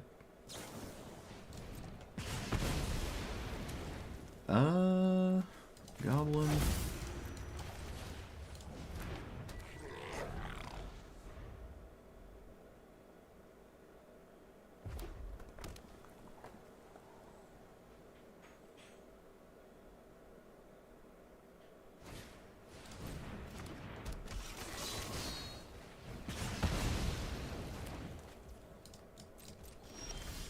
Let's play our commander? No, we should play Siege. Ugh. Everything here is weird. I could find a 1-mana goblin, actually, off of this. And that gives me more hedge. No, I'll play this, and if they kill it, we're not that upset. I think this is fine. I really don't want to lose the Prospector. I really don't want to lose it just to cast my Siege Gang Commander, so...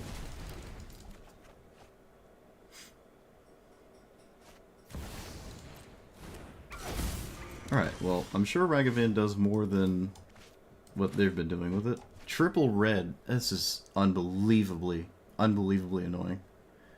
Alright, at this point, I feel like my window to not do this is gone, so...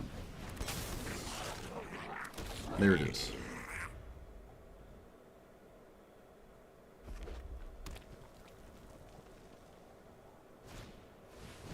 Do they play more cards than just burn spells, or how does that work?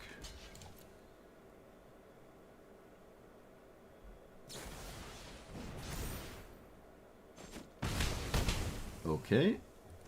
Sure. Of course they steal an excellent card off my deck, too. Well, it's not that great. It's just a 1/1. It doesn't actually do that much, fundamentally. Just kills a 1/1.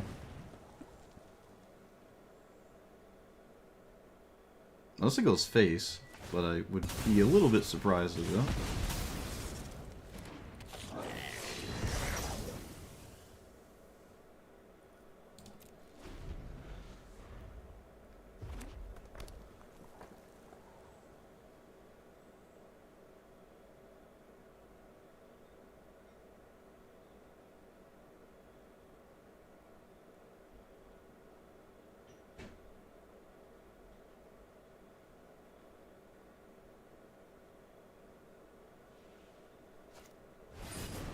Another game with the One Ring. Amazing.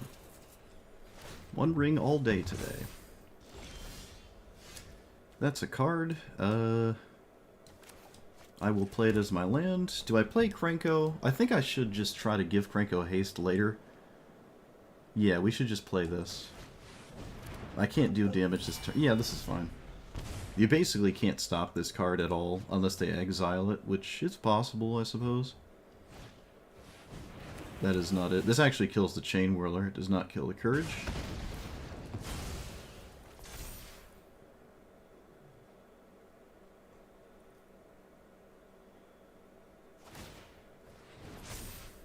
The ring is not free in a mono red aggro deck.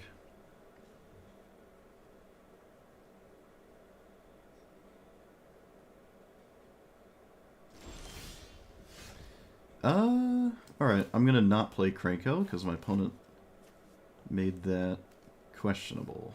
Let's do this. Yeah, they have some kind of castable card. Krenko probably wouldn't have survived. It'd be ideal to not let that happen then.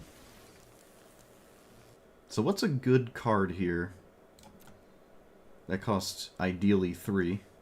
Legion Warboss is really good. Squee is actually really good too.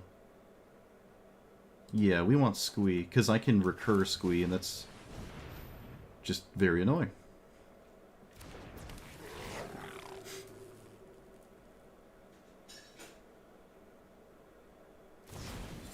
Oh look, it's a burn spell. No way. I mean, that one actually does 2 damage, but still.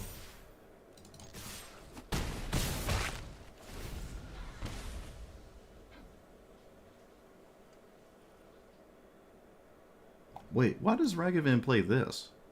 I feel like the enchantment side of that is not really that impactful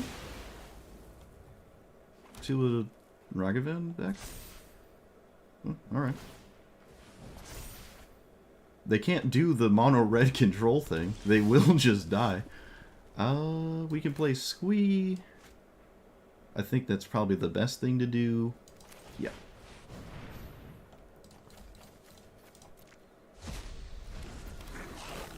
Can my opponent stop having burn spells? Apparently not.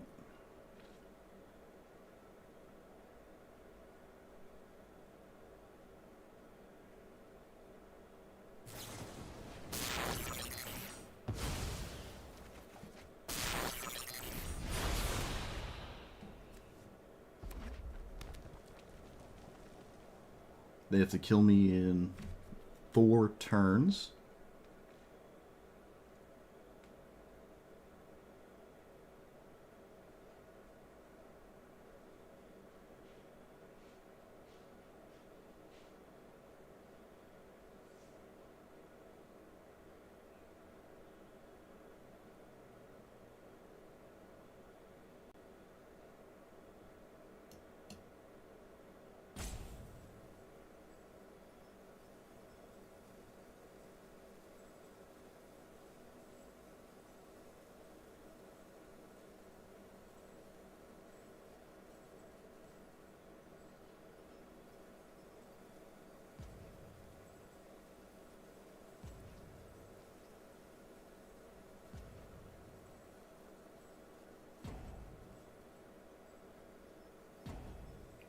Are they doing like double X spell over 2 turns math? Or what are they doing here? I'm not sure. There's some haste threats that could happen. I don't know.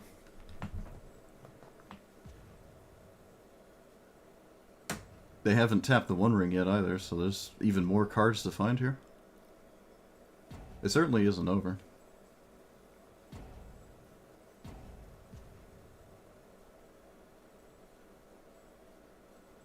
Yeah, I mean, it wouldn't make sense to play this card in your deck,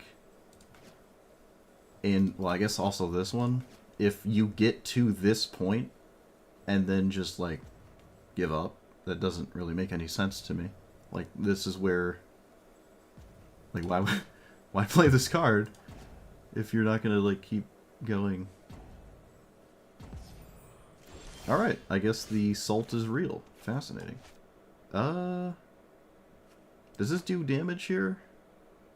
It does. It does 1 damage. Yeah, this is just... I mean, I'm gonna play the safe lines against an opponent who was just not here. Alright, I guess we made the Ragavan player butthurt that Ragavan didn't beat Krenko. I don't know why.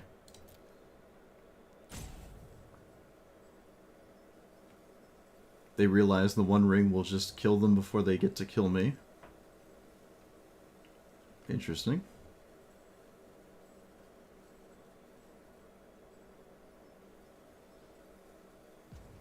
Of all the games to win, I didn't expect it to be against a Ragavan player.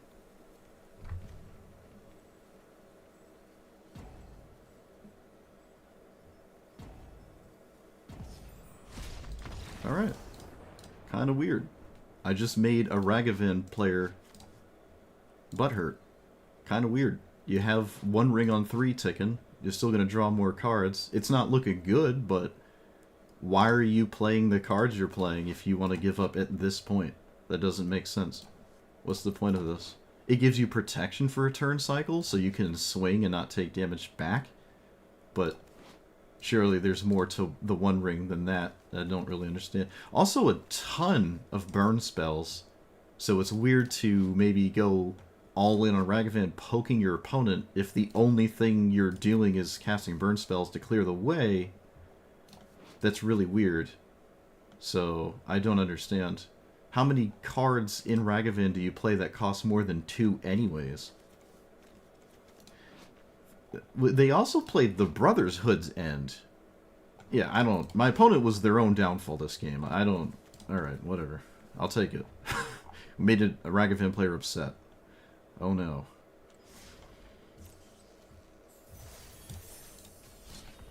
Play less weird cards, I guess. I'm not saying the One Ring is a bad idea. It just, huh.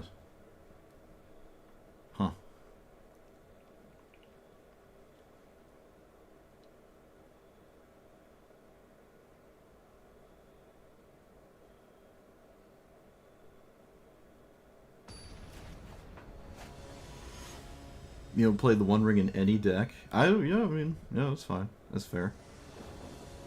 I could probably put it in this one. It goes wherever you feel like it goes. Or it doesn't go wherever you don't think it does. It's one of those 50-50s. Especially after the nerf. I've seen it in every deck. I've also not seen it in every deck, so... Like, it's probably in my opponent's deck. But it also might not be. It's just a 50-50. I've seen a lot of them today, so statistically, it probably isn't. Am I keeping this? What's happening? I'm on the draw. I guess I'm keeping this. 99% of this, we've never seen a Clive deck that was like our deck. So they're all like big and slow. Which makes Shove Aside worse.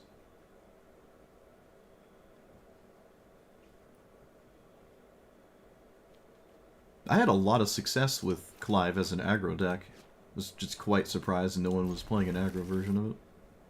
Actually, we've played against this person. Remember it was that game that was 25 minutes long? I think it was against this Clive player. Pretty sure. Alright, well we found a Shove Aside target. It's a pretty solid one too. Yeah, let's do this.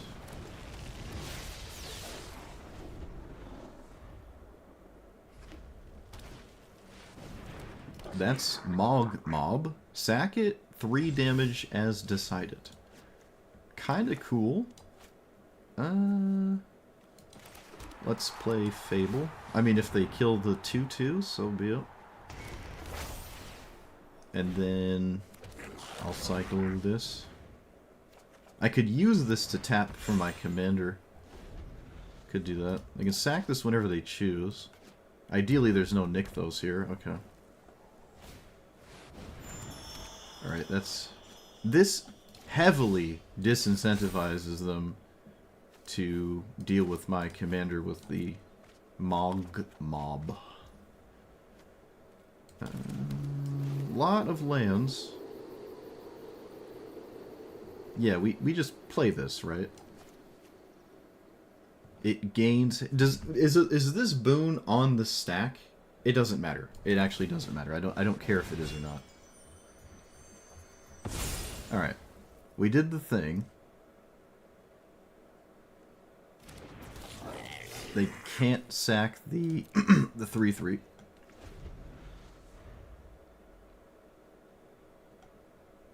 Yeah, Soul Cauldron, yeah.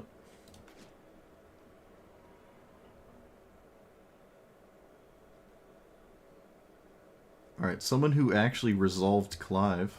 World first here.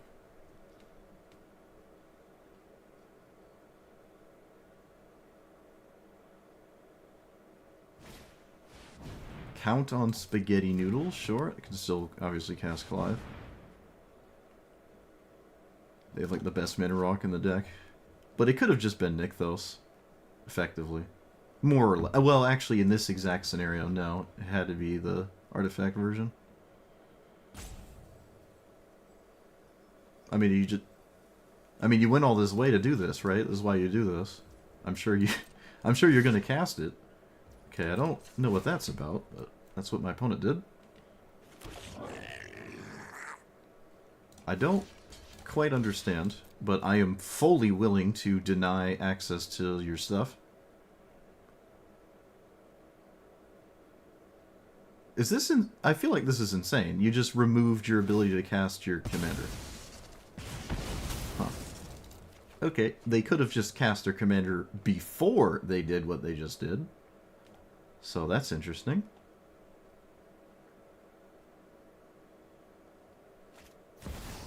Alright, there goes my whole board.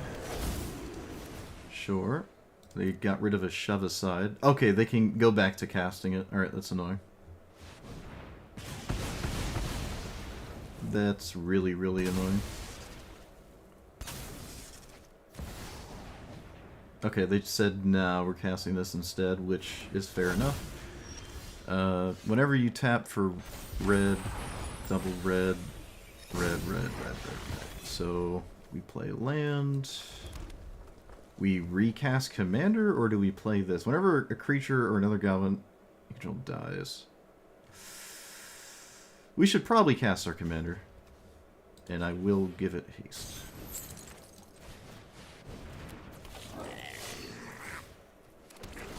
Alright.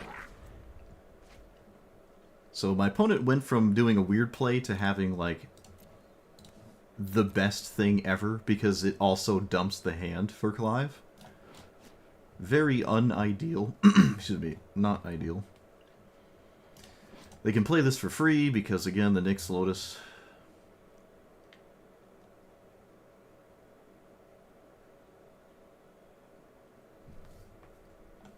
Should I have played this? No, it doesn't really matter. Oh, we top-decked a burn spell. Of course we did. Why wouldn't we? Why wouldn't we top-deck a burn spell? Why not? It only makes sense. Oh, there's Nixthos too. Alright, well, my opponent has the best stuff ever. That's great. I'm not even going to waste my time. That was just... this turn was whatever. The turn before it was just nuts. The top deck burn spell was also just insane, but Clive could have just drawn one anyways. It's not as crazy. That last turn with Fury was absolutely insane. They actually could have had more mana if they played right as well. If they, like, did everything the correct way. I was dead even faster. Well, when Clive does that, you certainly don't care about the aggressive version of Clive. I needed Trash Master, a Braid of my own. I needed something to blow up the Minerock.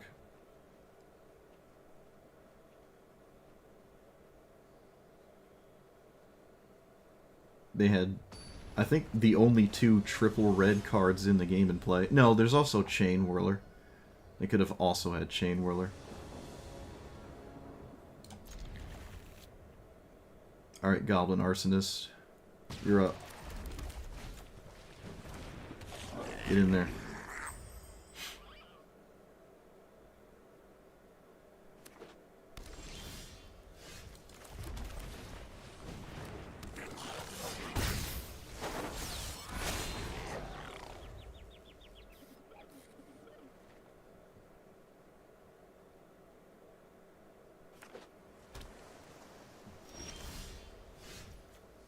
Well, that's a good goblin.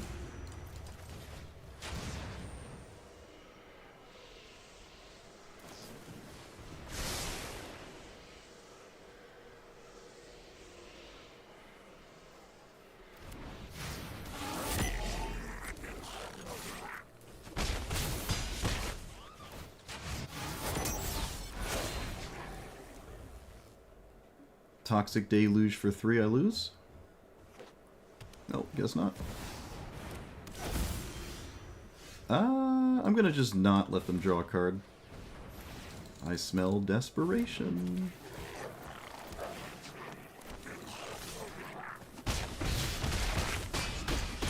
Alright, build your own Krenko. Look at that.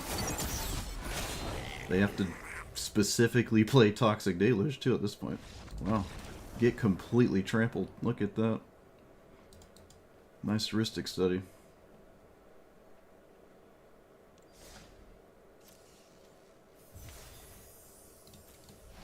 To be fair, yeah, if I mean, there's a chance they had a counterspell, but if they hit me with Mana Drain there, I guess the game would have just been completely opposite.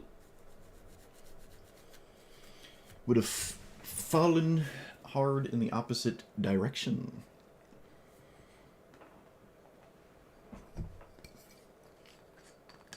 Did I play Mana Rock deck? No, I didn't play Mana Rock.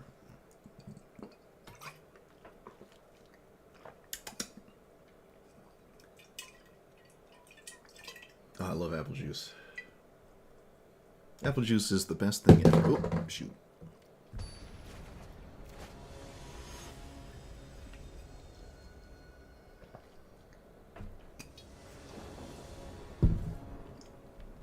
Strangled not looking great. Actually, nothing in his hand's looking great. His hand can't do anything.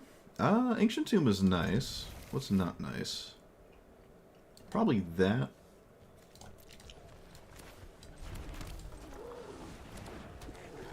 I haven't played this yet.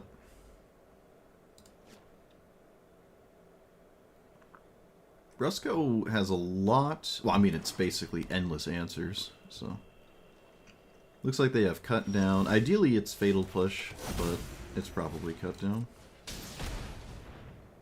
It's whichever one is the best currently needed. That's what it is. Was this Subtlety? Oh. Okay, they could have just killed my General Creep instead. I don't know if I agree with that, but okay.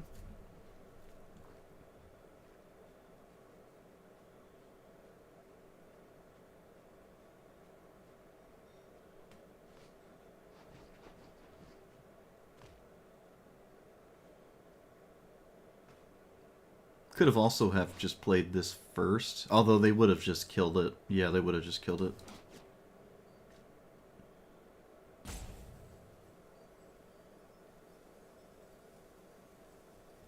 Rusko thinking on turn 2.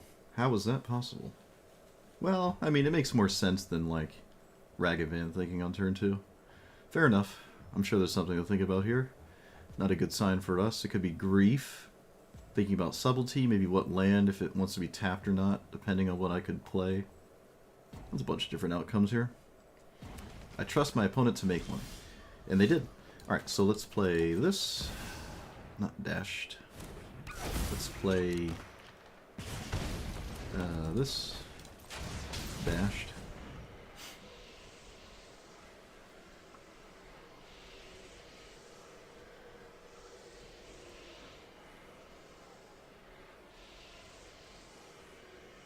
They've read General Crete 3 times.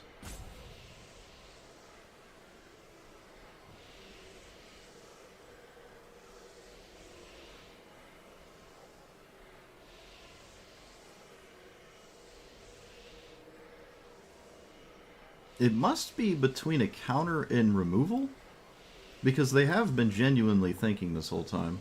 Not often do you find someone using all of the allotted time to actually think about stuff, but I think that's what's going on here. Very uncommon.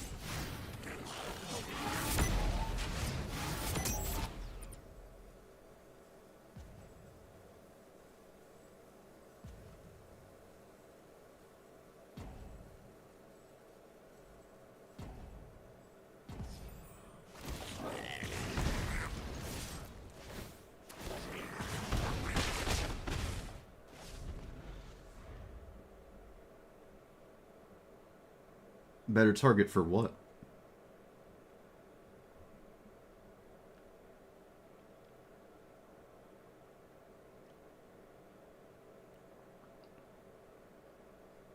Well, either way, I guess maybe they're not thinking, they just... Another butthurt player? I don't know. It's kind of turning into that, I think. How come the sweatiest commander decks are like the ones throwing their phone across the room? What is going on? Just for removal? Well, I mean, there was only one option. Yeah, there's no reason to kill Ragavan there. But I was thinking maybe they had a counter spell instead of a removal spell. I don't think my opponent was concerned about Ragavan.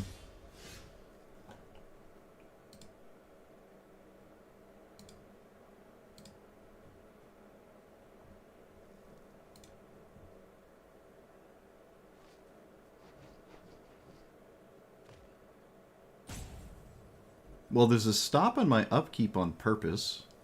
You have to manually put this one here.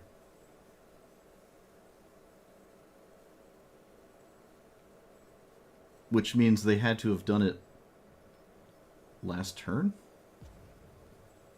But they missed their land for the turn. Yeah, I don't know what this stop is for.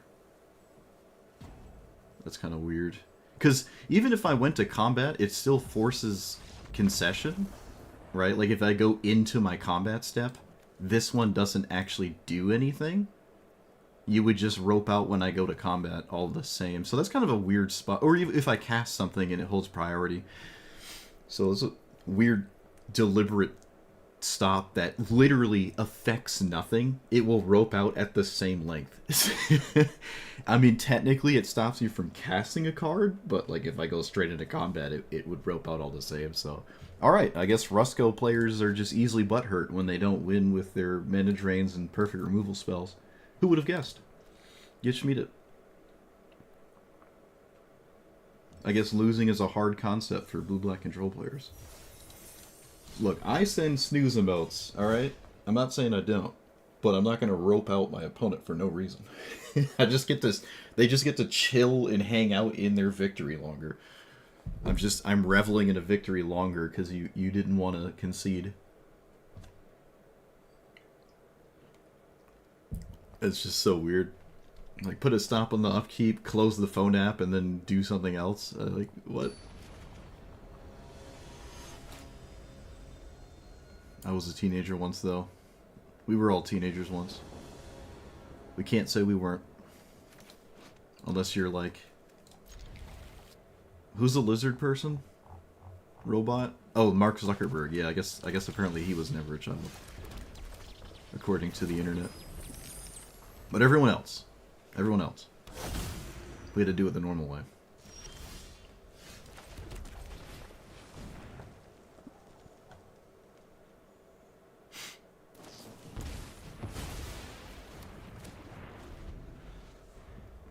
Never upset when my opponent counters a Mana Rock. Never, ever upset. Shall you do it again? Should I even cast it? Let's see. Yeah, of course. My opponent showed interest in countering the first one, so... Alright, let's cast, nothing?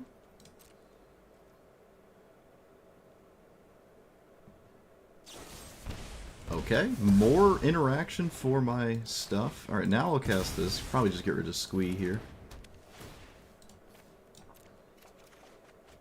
Will not play the Mox. I could have played the Mox, but I don't have to. Alright, interaction, interaction, interaction, interaction, interaction. Is there more interaction?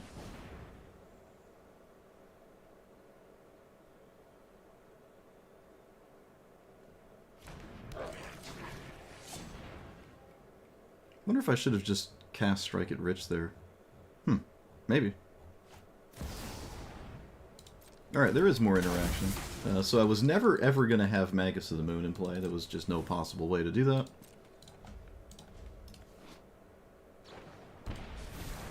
I feel like giving this haste and trading with Snapcaster is like really lame, so I'm just not going to.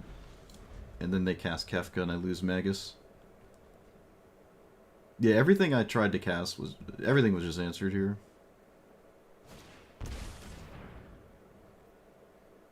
Okay, I lost my Squee. Kind of tragic. Alright, do we have more interaction? Let's find out. Literally impossible. You can't possibly have more stuff. It's not possible.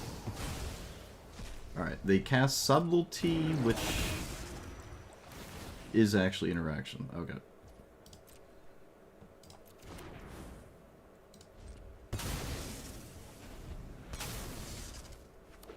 They find the perfect land. Of course they do. Of course they do. Oh, it can't be a swamp. It can't be a swamp. It can't be a swamp or an island. It is not the perfect land.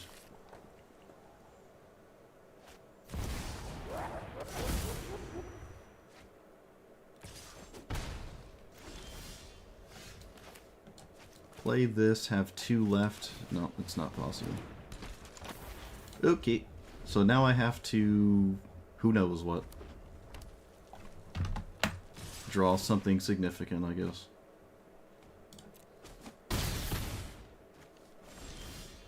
Of course I do not. Let's play this. Can I do this whenever I want? Sacrifices enchantment creature controls. Alright, so I can do that whenever I choose. I can't swing, or I can't block with Magus.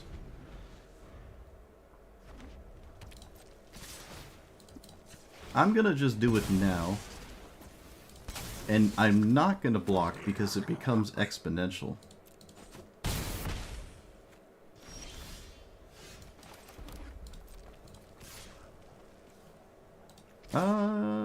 Yeah.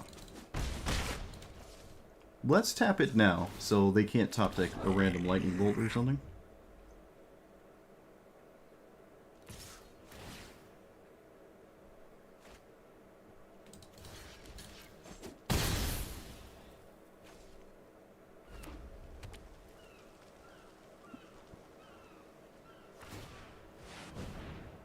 Sacrifice a permanent? Okay. Herald's Horn. More garbage. Great.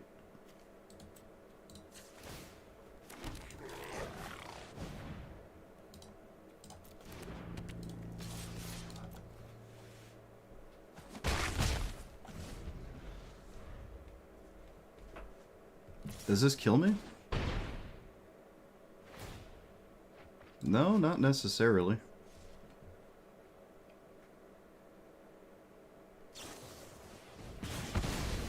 Oh, no surprise there.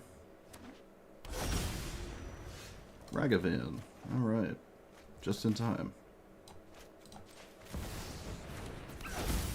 And we lose! Yay!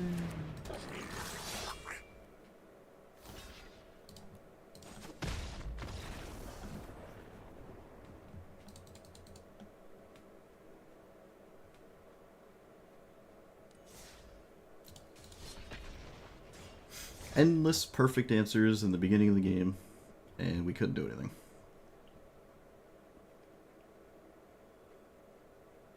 If they didn't have Snapcaster Mage, I suppose they would have died.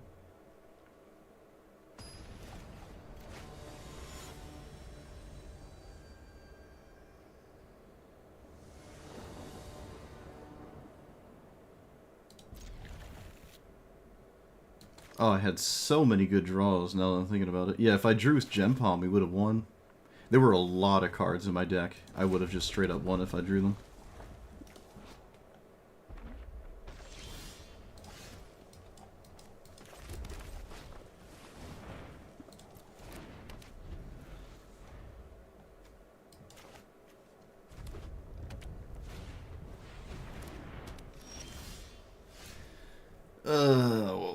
Whatever.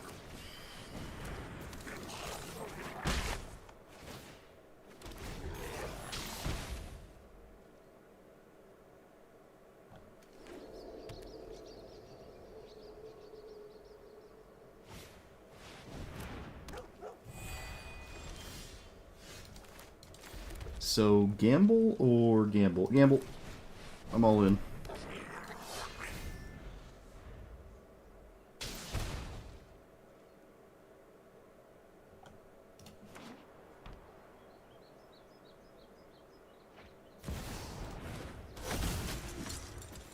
I'm sure there's a miraculous, amazing card at the end of all this. Oh, maybe not. It is a Johnny yet again. Every time it's flipped, I've lost immediately. There's nothing I can do.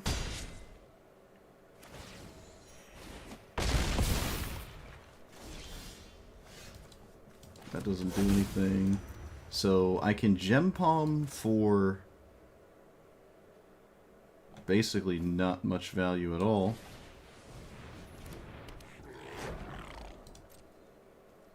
I can swing with this.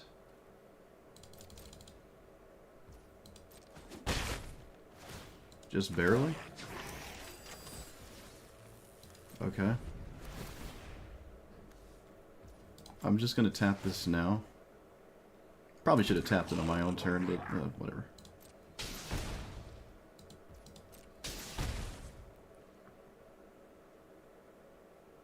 Well, their entire, like, deck has haste now, and there's not anything I can do about it. Okay, it's just more of the same thing, sure.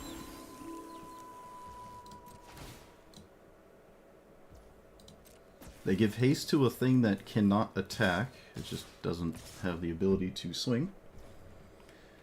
Let's... Is that a... Okay, so...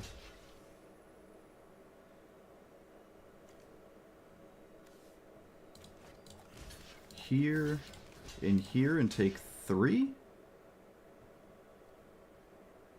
Alright. Let's get rid of a Johnny, so I don't lose to that. Can still just simply die here, though. You may play that card this turn. Alright, there's no reason to sack anything. It doesn't actually do anything. I can't play it till like the end of my next turn or whatever. Plenty of cards that kill me right here. Alright, they don't have any of those. Said plenty of cards. I'm still staring down the barrel of complete doom. Shoot. Siege Gang is a ton of goblins, but I'm still just dying. I don't know. If they don't have any reach, this can technically do it. There's no more attacks. They have a first strike creature. Alright, I have a wall of goblins. You have to draw, like, lightning bolt or something. Flying threat would do it. And flying threat, of course.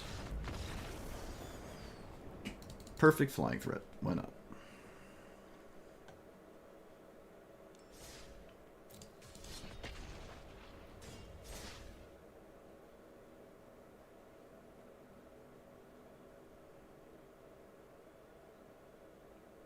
Why do we feel bad about giving them tokens? What does that matter? They don't use them.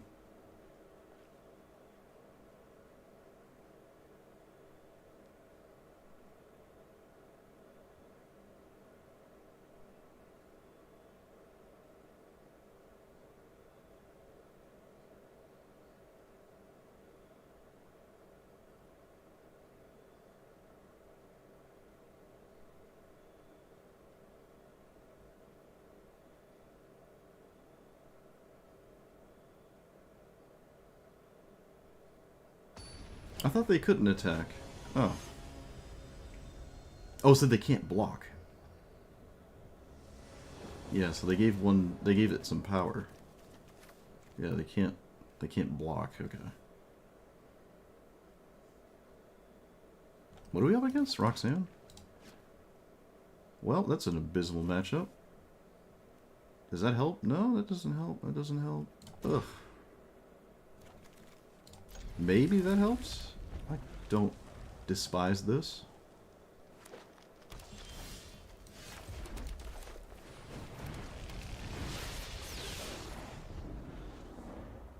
They probably still should have swung with it, just to have it die. It's kind of funny.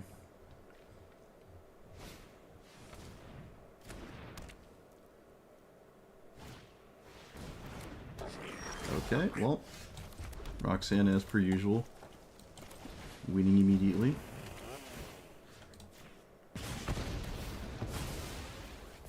Mana, I don't think Wintermoon's doing anything. Although I don't think Ornithopter Paradise is doing anything.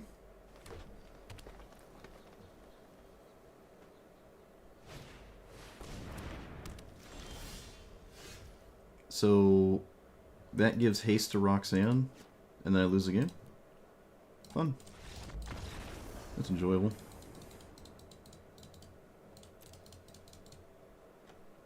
They asked me if I had fun. I said no. But yeah, they should have swung with the token. Can't say it matters, but might as well. They did target it for a reason, and then chose not to swing with it. I don't know why.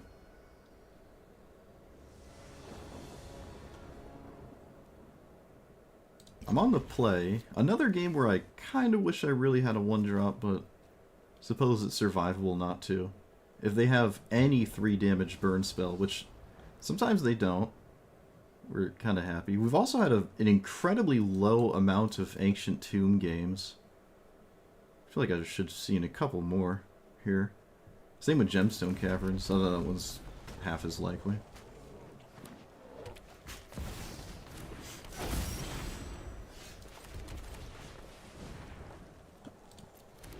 I don't even know if a turn 3 Krenko just doing the thing is fast enough. I feel like it isn't, but who knows. I was on the play and there was no 1-drop that taps for mana, so it's at its best possible. I need them to not have like Lightning Bolt or Braid. There's not many. They're super inclined to go Explosive Vegetation, so...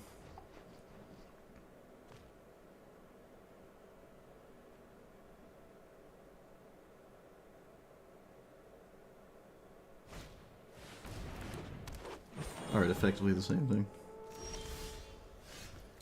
I can play this, and then discount those. One of my best draws just happened. Good key. And then swing with these. I get 1 back in return. The breakpoints of how many times attacking matters or not, it's kind of irrelevant. It's just get to the critical mass turn and kill them in 1 shot. So, like, if I don't swing next turn, it's not going to fundamentally change anything to the turn after it. Alright, they stole Goblin Chain Whirler, because of course they did. They stole the best card in my deck, hands down. This was by far the best thing you could have possibly stolen.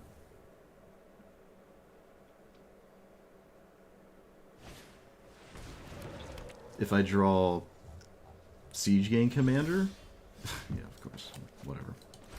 Well, I'm me. This is what happens when you watch me play Magic, I guess. It's just what happens when you watch me play Magic.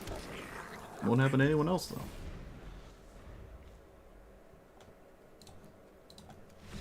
You got it. The only card that does anything.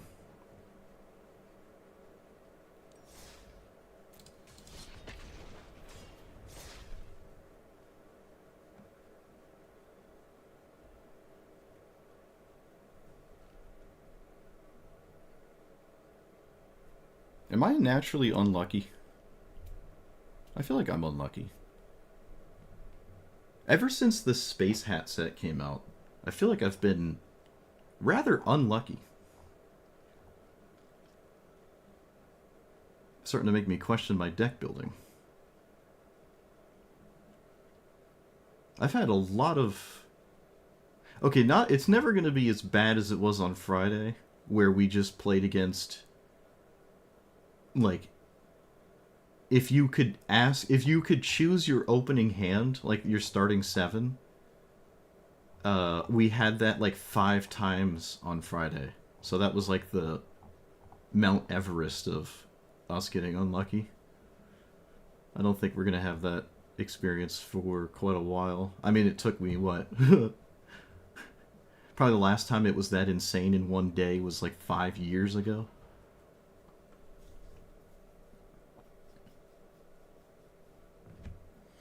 I completely crushed the other Atali player, though. It just happens.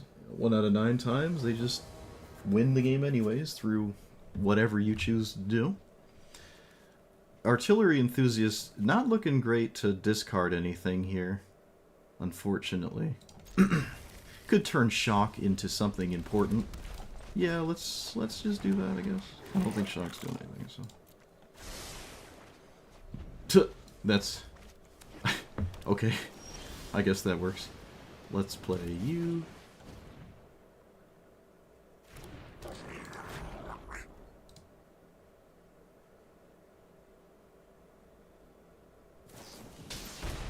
Wait, what?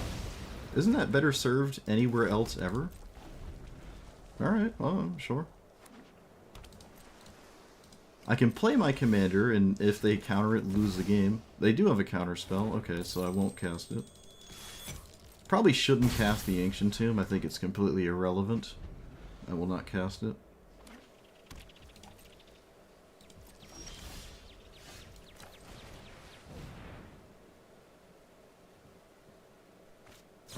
Oh look, it's mana drain. No way.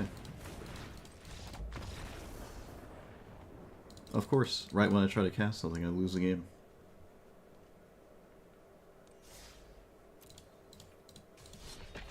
How dare I try to cast spells? How dare I? How dare I?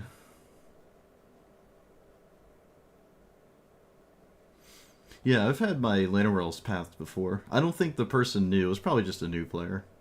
Because they're playing Path of Exile in the first place, and then they're casting it on the Menador, so it's probably just a new player. There's two variables that would scream new player there.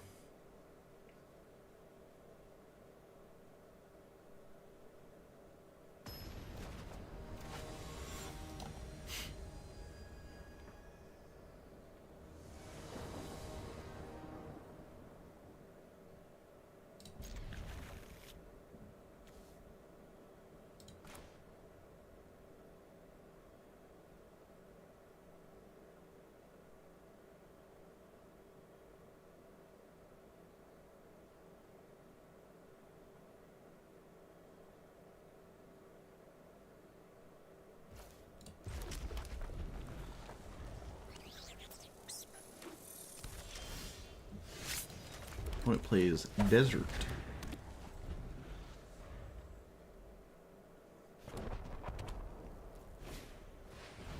And they copy me. Excellent. Yep. Well, we have some kind of weird looking clock, but it... I mean, if they go 2 into 4, probably... Of course they go 2 into 4. Yep, always, always, always, always, always, always, always, always, always 2 and 4. So, play my commander, lose the game. It's looking like that's...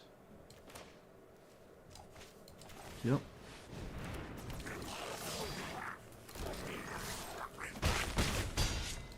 I can hit Ujin for a negligible amount of damage and then still lose because they have infinite colorless spells anyways. Yep, nice 2 and a 4. I wish I could do that every single time I played Ujin.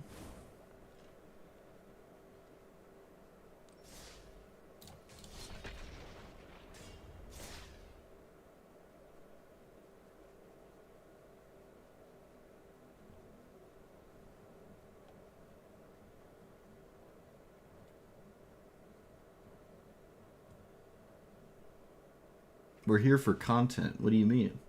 This is content, you will sit there and you consume it. With our practically non-existent commander.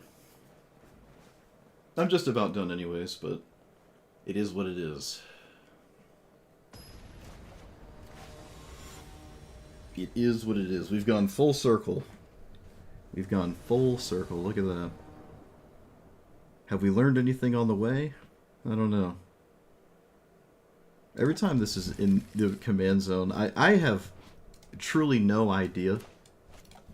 Like, I'm sure there's some Krenko truthers out there, but there's no way it should be playing against this. That makes absolutely no sense to me. That's just insane. We're not even, we're it's just one of those matchups where we're not playing the same format. My opponent's playing like vintage, and I'm playing limited. Let's play. Do I crack the treasure token? This is a very good card, so I probably do. Yeah, I'm just gonna do that. Looks like they have Solitude. It could be Mana Tithe. It's probably Solitude though. Yep.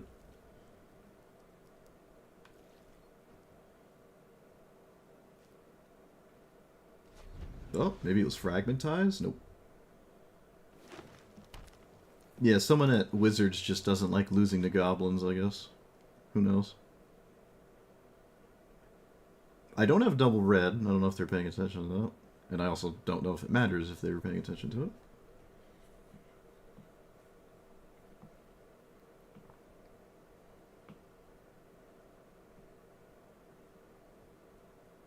Alright, my Scytheless opponent has to think on turn 2. Fascinating.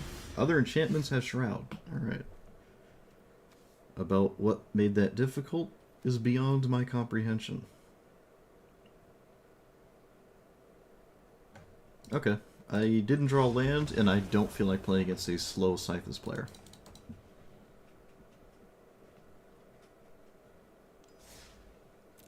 Force of Vigor? There were no targets before I cast the Mana Rock, so it couldn't have been. Unless it says you could cast it anyways.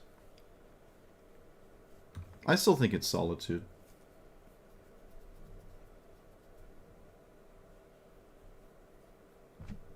Which, I mean, that doesn't bode well for us anyways.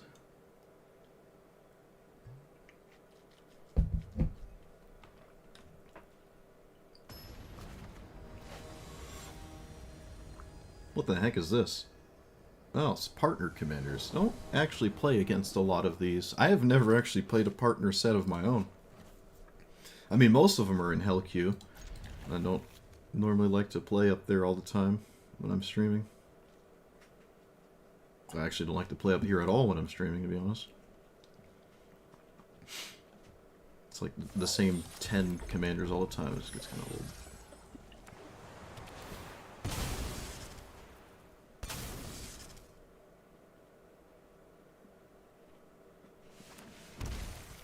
I think you can cast it without targets, but I can't say for certain, so I don't really know. Alright, well, if they have 1 into 3, it's, I guess, less bad because they're on the draw. It's still, again, the best thing you could possibly do. And I had no burn spell for it. It is the best kind of 3-mana card, too, because it's a ramp spell.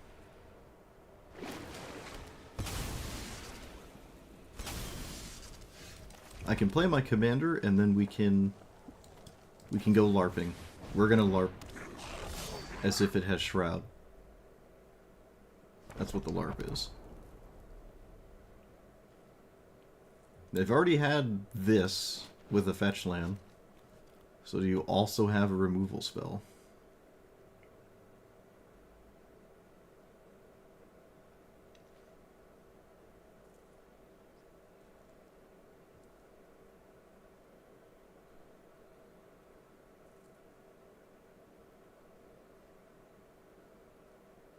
Smash or Thrash? Yeah. Suppose that's a name to it. Alright, my opponent had to think about this. Fascinating. Apparently that was thought-provoking. Don't ask me how or why. Clearly I don't know. I'm just along for the ride.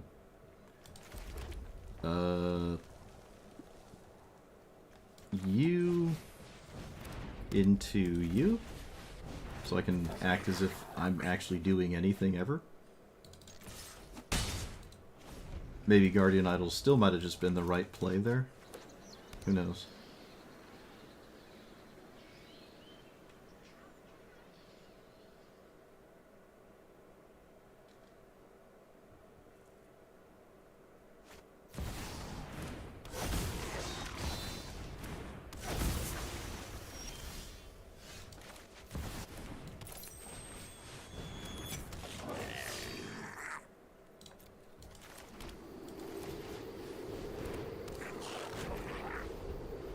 Alright, we're out of answers. We have no more answers. Literally not allowed. They only had one fetch land to go with their Deathrite Shaman, and it was on turn 1. Or turn 2.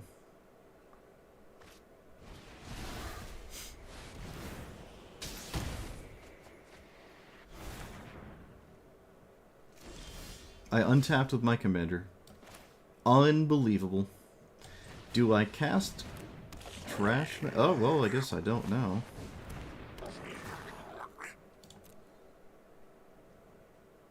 Unbelievable. What do we do here?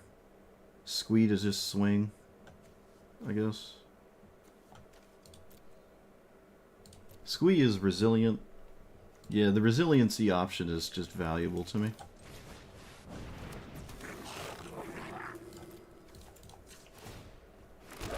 And then there's no real attack here. Okay.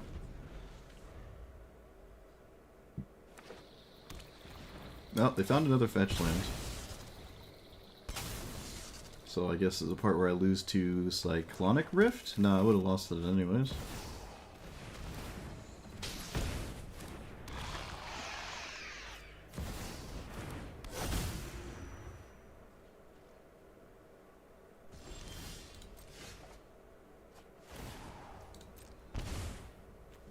Oh, I can't get access to that impact tremors, huh? No, it's not possible. So, cast you. Always casting you. Always casting you. My opponent can draw, right? Because this is my last turn anyways. No, I have to pay because I gain 2 life. Alright, I can't pay.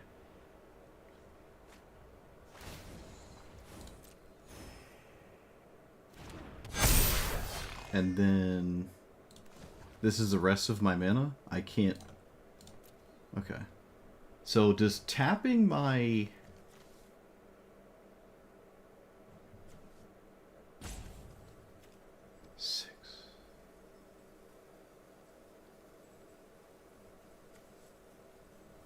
No tapping of Krenko.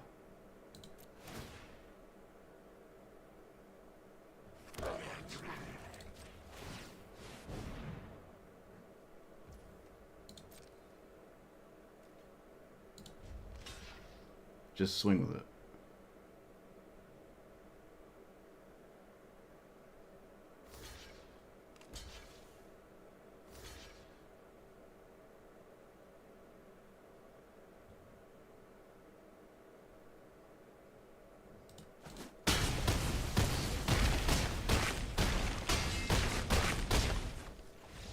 We did it. I don't know how. I don't know how. I'm been so used to losing, I just assumed my opponent was going to win this game. They cast both of their partners, Treasure Cruise, had the 1 into 3 with Deathrite Shaman Uro, and I still won this game. Oh, they also killed my commander, which for some reason they had to think about the first time. I don't know why they thought so much about that. It seems like this is so threatening they probably have to kill it. It's not like my next turn is going to be better than just recasting Krenko anyways, so... Wow. Alright. That's nuts. Now, unfortunately, math is for attackers there, because I don't want to just commit Sudoku with my commander, where I otherwise would maybe not do that. Well, that's a note to end on.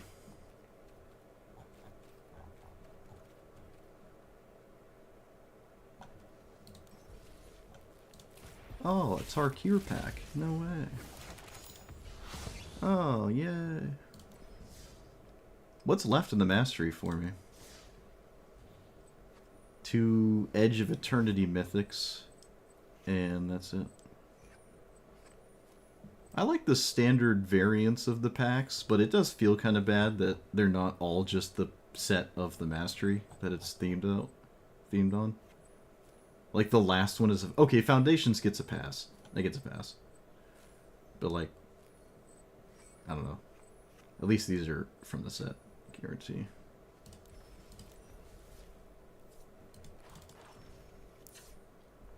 Alright, yeah, we're done.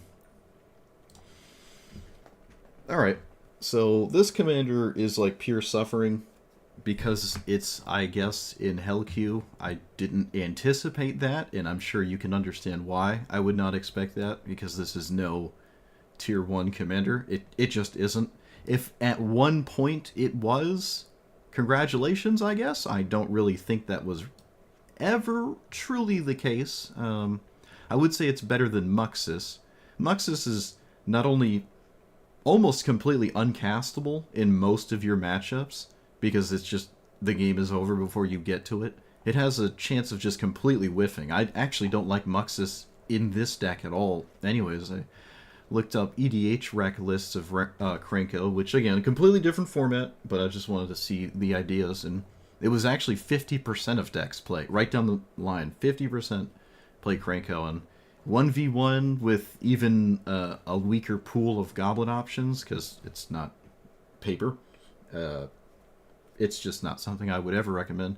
Siege Gang was kind of pushing it in terms of how much mana I could just tap to spend on anything and have it matter. I did end up adding Mana Rocks at some point, maybe a little before the halfway point or something, and I think we started winning a little bit more because of that.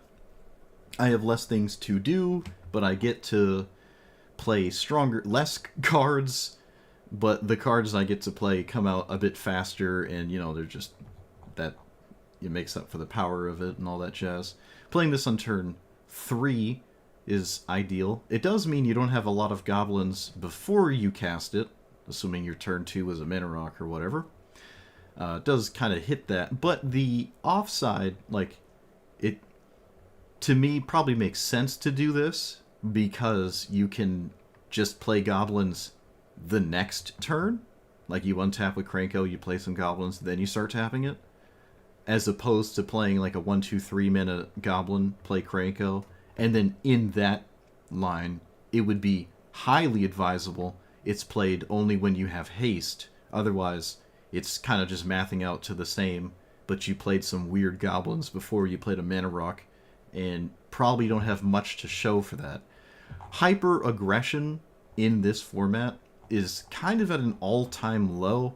Well, apparently in Hell Q, which, I mean, I play a lot of Hell Q off stream, but there's not a lot of aggro outside of like Ragavan, and Ragavan is, in my opinion, rather easily dealt with if you're just a little bit prepared for it. So like aggro is kind of in the back foot. When everyone has like Ancient Tomb, Gemstone Caverns, Chrome Mox, Mox Amber, Dark Ritual, Mana Drain, you're not beating your opponent before they have infinite mana, and then they can just stabilize before you really close the game out. So making critical mass of goblins is kind of your primary way of winning, and it's pretty heavily leaning on Krenko to accomplish that scenario. I'll say 3 Tree City and Nykthos are only good. Well, actually, Nykthos, for the most part, wasn't good that many times at all. At any point when these are tapping for a ton of mana, the game is kind of already decided whether I'm going to win or my opponent. So I don't really, I don't, on top of that, actually have that much to do with all this mana anyways. So you could probably just play Mountains here. I wouldn't say most games these didn't really mess up my opportunity to like win or something by getting color screwed, because you're still a mono red deck, right? It's not too crazy. And I actually just ran a bunch of Mana Rocks at some point, so this is just not too big of a deal. But if somehow that lowering your, like if I just did this, because let's be real, they're just completely useless. If I did that, maybe it lowers your bracket a little. You have slightly weaker opponents. I kind of doubt that. I'm just grasping at straws at that point. But yeah, the one main card, I think I said it in the beginning, Goblin Chieftain would definitely like to be in this deck. I just, again, didn't own it. It wouldn't have fundamentally changed much at all, but there were like 1 or 2 games where if I had it to find off of the Goblin Matron, I would have been happy. I don't think I would have won or lost had I had that out, but it would have just been a nice card to have the option to grab. It's another haste thing to do, right? It's everything you're just looking to do, really, in a card. That is to say, Goblin Chieftain doesn't actually do anything on its own. It's just a it does require other cards, and at this point, like, your synergies or your cards playing, relying on other ones to do something is I don't really know how to describe that thought. So you have like Strip Mine, Azusa, Ramunap Excavator, or Crucible Worlds. You have Forest Utopia Sprawl, technically, because it has to be a forest. Like, your synergies, quote unquote, have to be kind of insane to justify themselves. And one would argue that Goblin Chieftain is actually just not required at all. I'm sure there's someone that just says, I'm not going to play it, even though I own it. I know that sounds crazy, but that argument definitely exists, because when your opponent's synergy is like mana drain into anything that costs 5 or more on turn 3, or 6 or more on turn 3, it doesn't matter how synergy related your 3-minute 2/2 is with giving your commander haste. Like, the synergy of anything in your deck giving this haste doesn't really matter if your opponent plays Dark Ritual into Black Market Connections into Toxic Deluge. Like, there's a lot of scenarios, and those cards don't demand each other, right? Dark Ritual is good with a ton of different things, whereas Goblin Chieftain is only really good, exceptionally good with your commander, and not much else. And it's not good in the discounting side of things like Goblin Warchief is. Goblin Warchief's discount can actually be very, very nice. I like that way more than the +1/+1 on Chieftain. So I don't know if that line of thinking even was coherent, but it's been said. With that being said, giving your goblins +1/+1 doesn't matter too much, right? You can sometimes, I'm sure, people who play a lot of Krenko would know, if you just give your goblins +1/+1, you could probably kill your opponent a turn faster, but instead of demanding that you get another turn to tap it and do the thing. So there is probably some kind of argument there where Chieftain stat buffing is actually kind of relevant, but most of the time, your opponent's either just going to concede because you made too many goblins and it's over, or you're just going to one-shot them. So if you did 10 damage, and then the next turn you do 25, the first 10 damage didn't really matter because your last attack was the lethal one without needing any of the other ones before it. And doubling the stats of your goblins, unless it actually hits that breakpoint of killing your opponent in one less attack with a bunch of goblins, it doesn't actually do that much to make your goblins 2/2s. I just, like when I was playing against Tatali or whatever, something slow and they're just not really interacting with the goblins, I swing for 12, and then I swing for 16, or even sometimes a little bit more than that, and then I swing for 42. It didn't really matter if I swung for 10 and then 12 or something, right? Like, it's not a lethal breakpoint. So, okay, in that exact example, Goblin Chieftain would have pushed it over the boundary. So it does actually matter about that way of thinking, I would argue, if that makes any sense. So just something to think about there.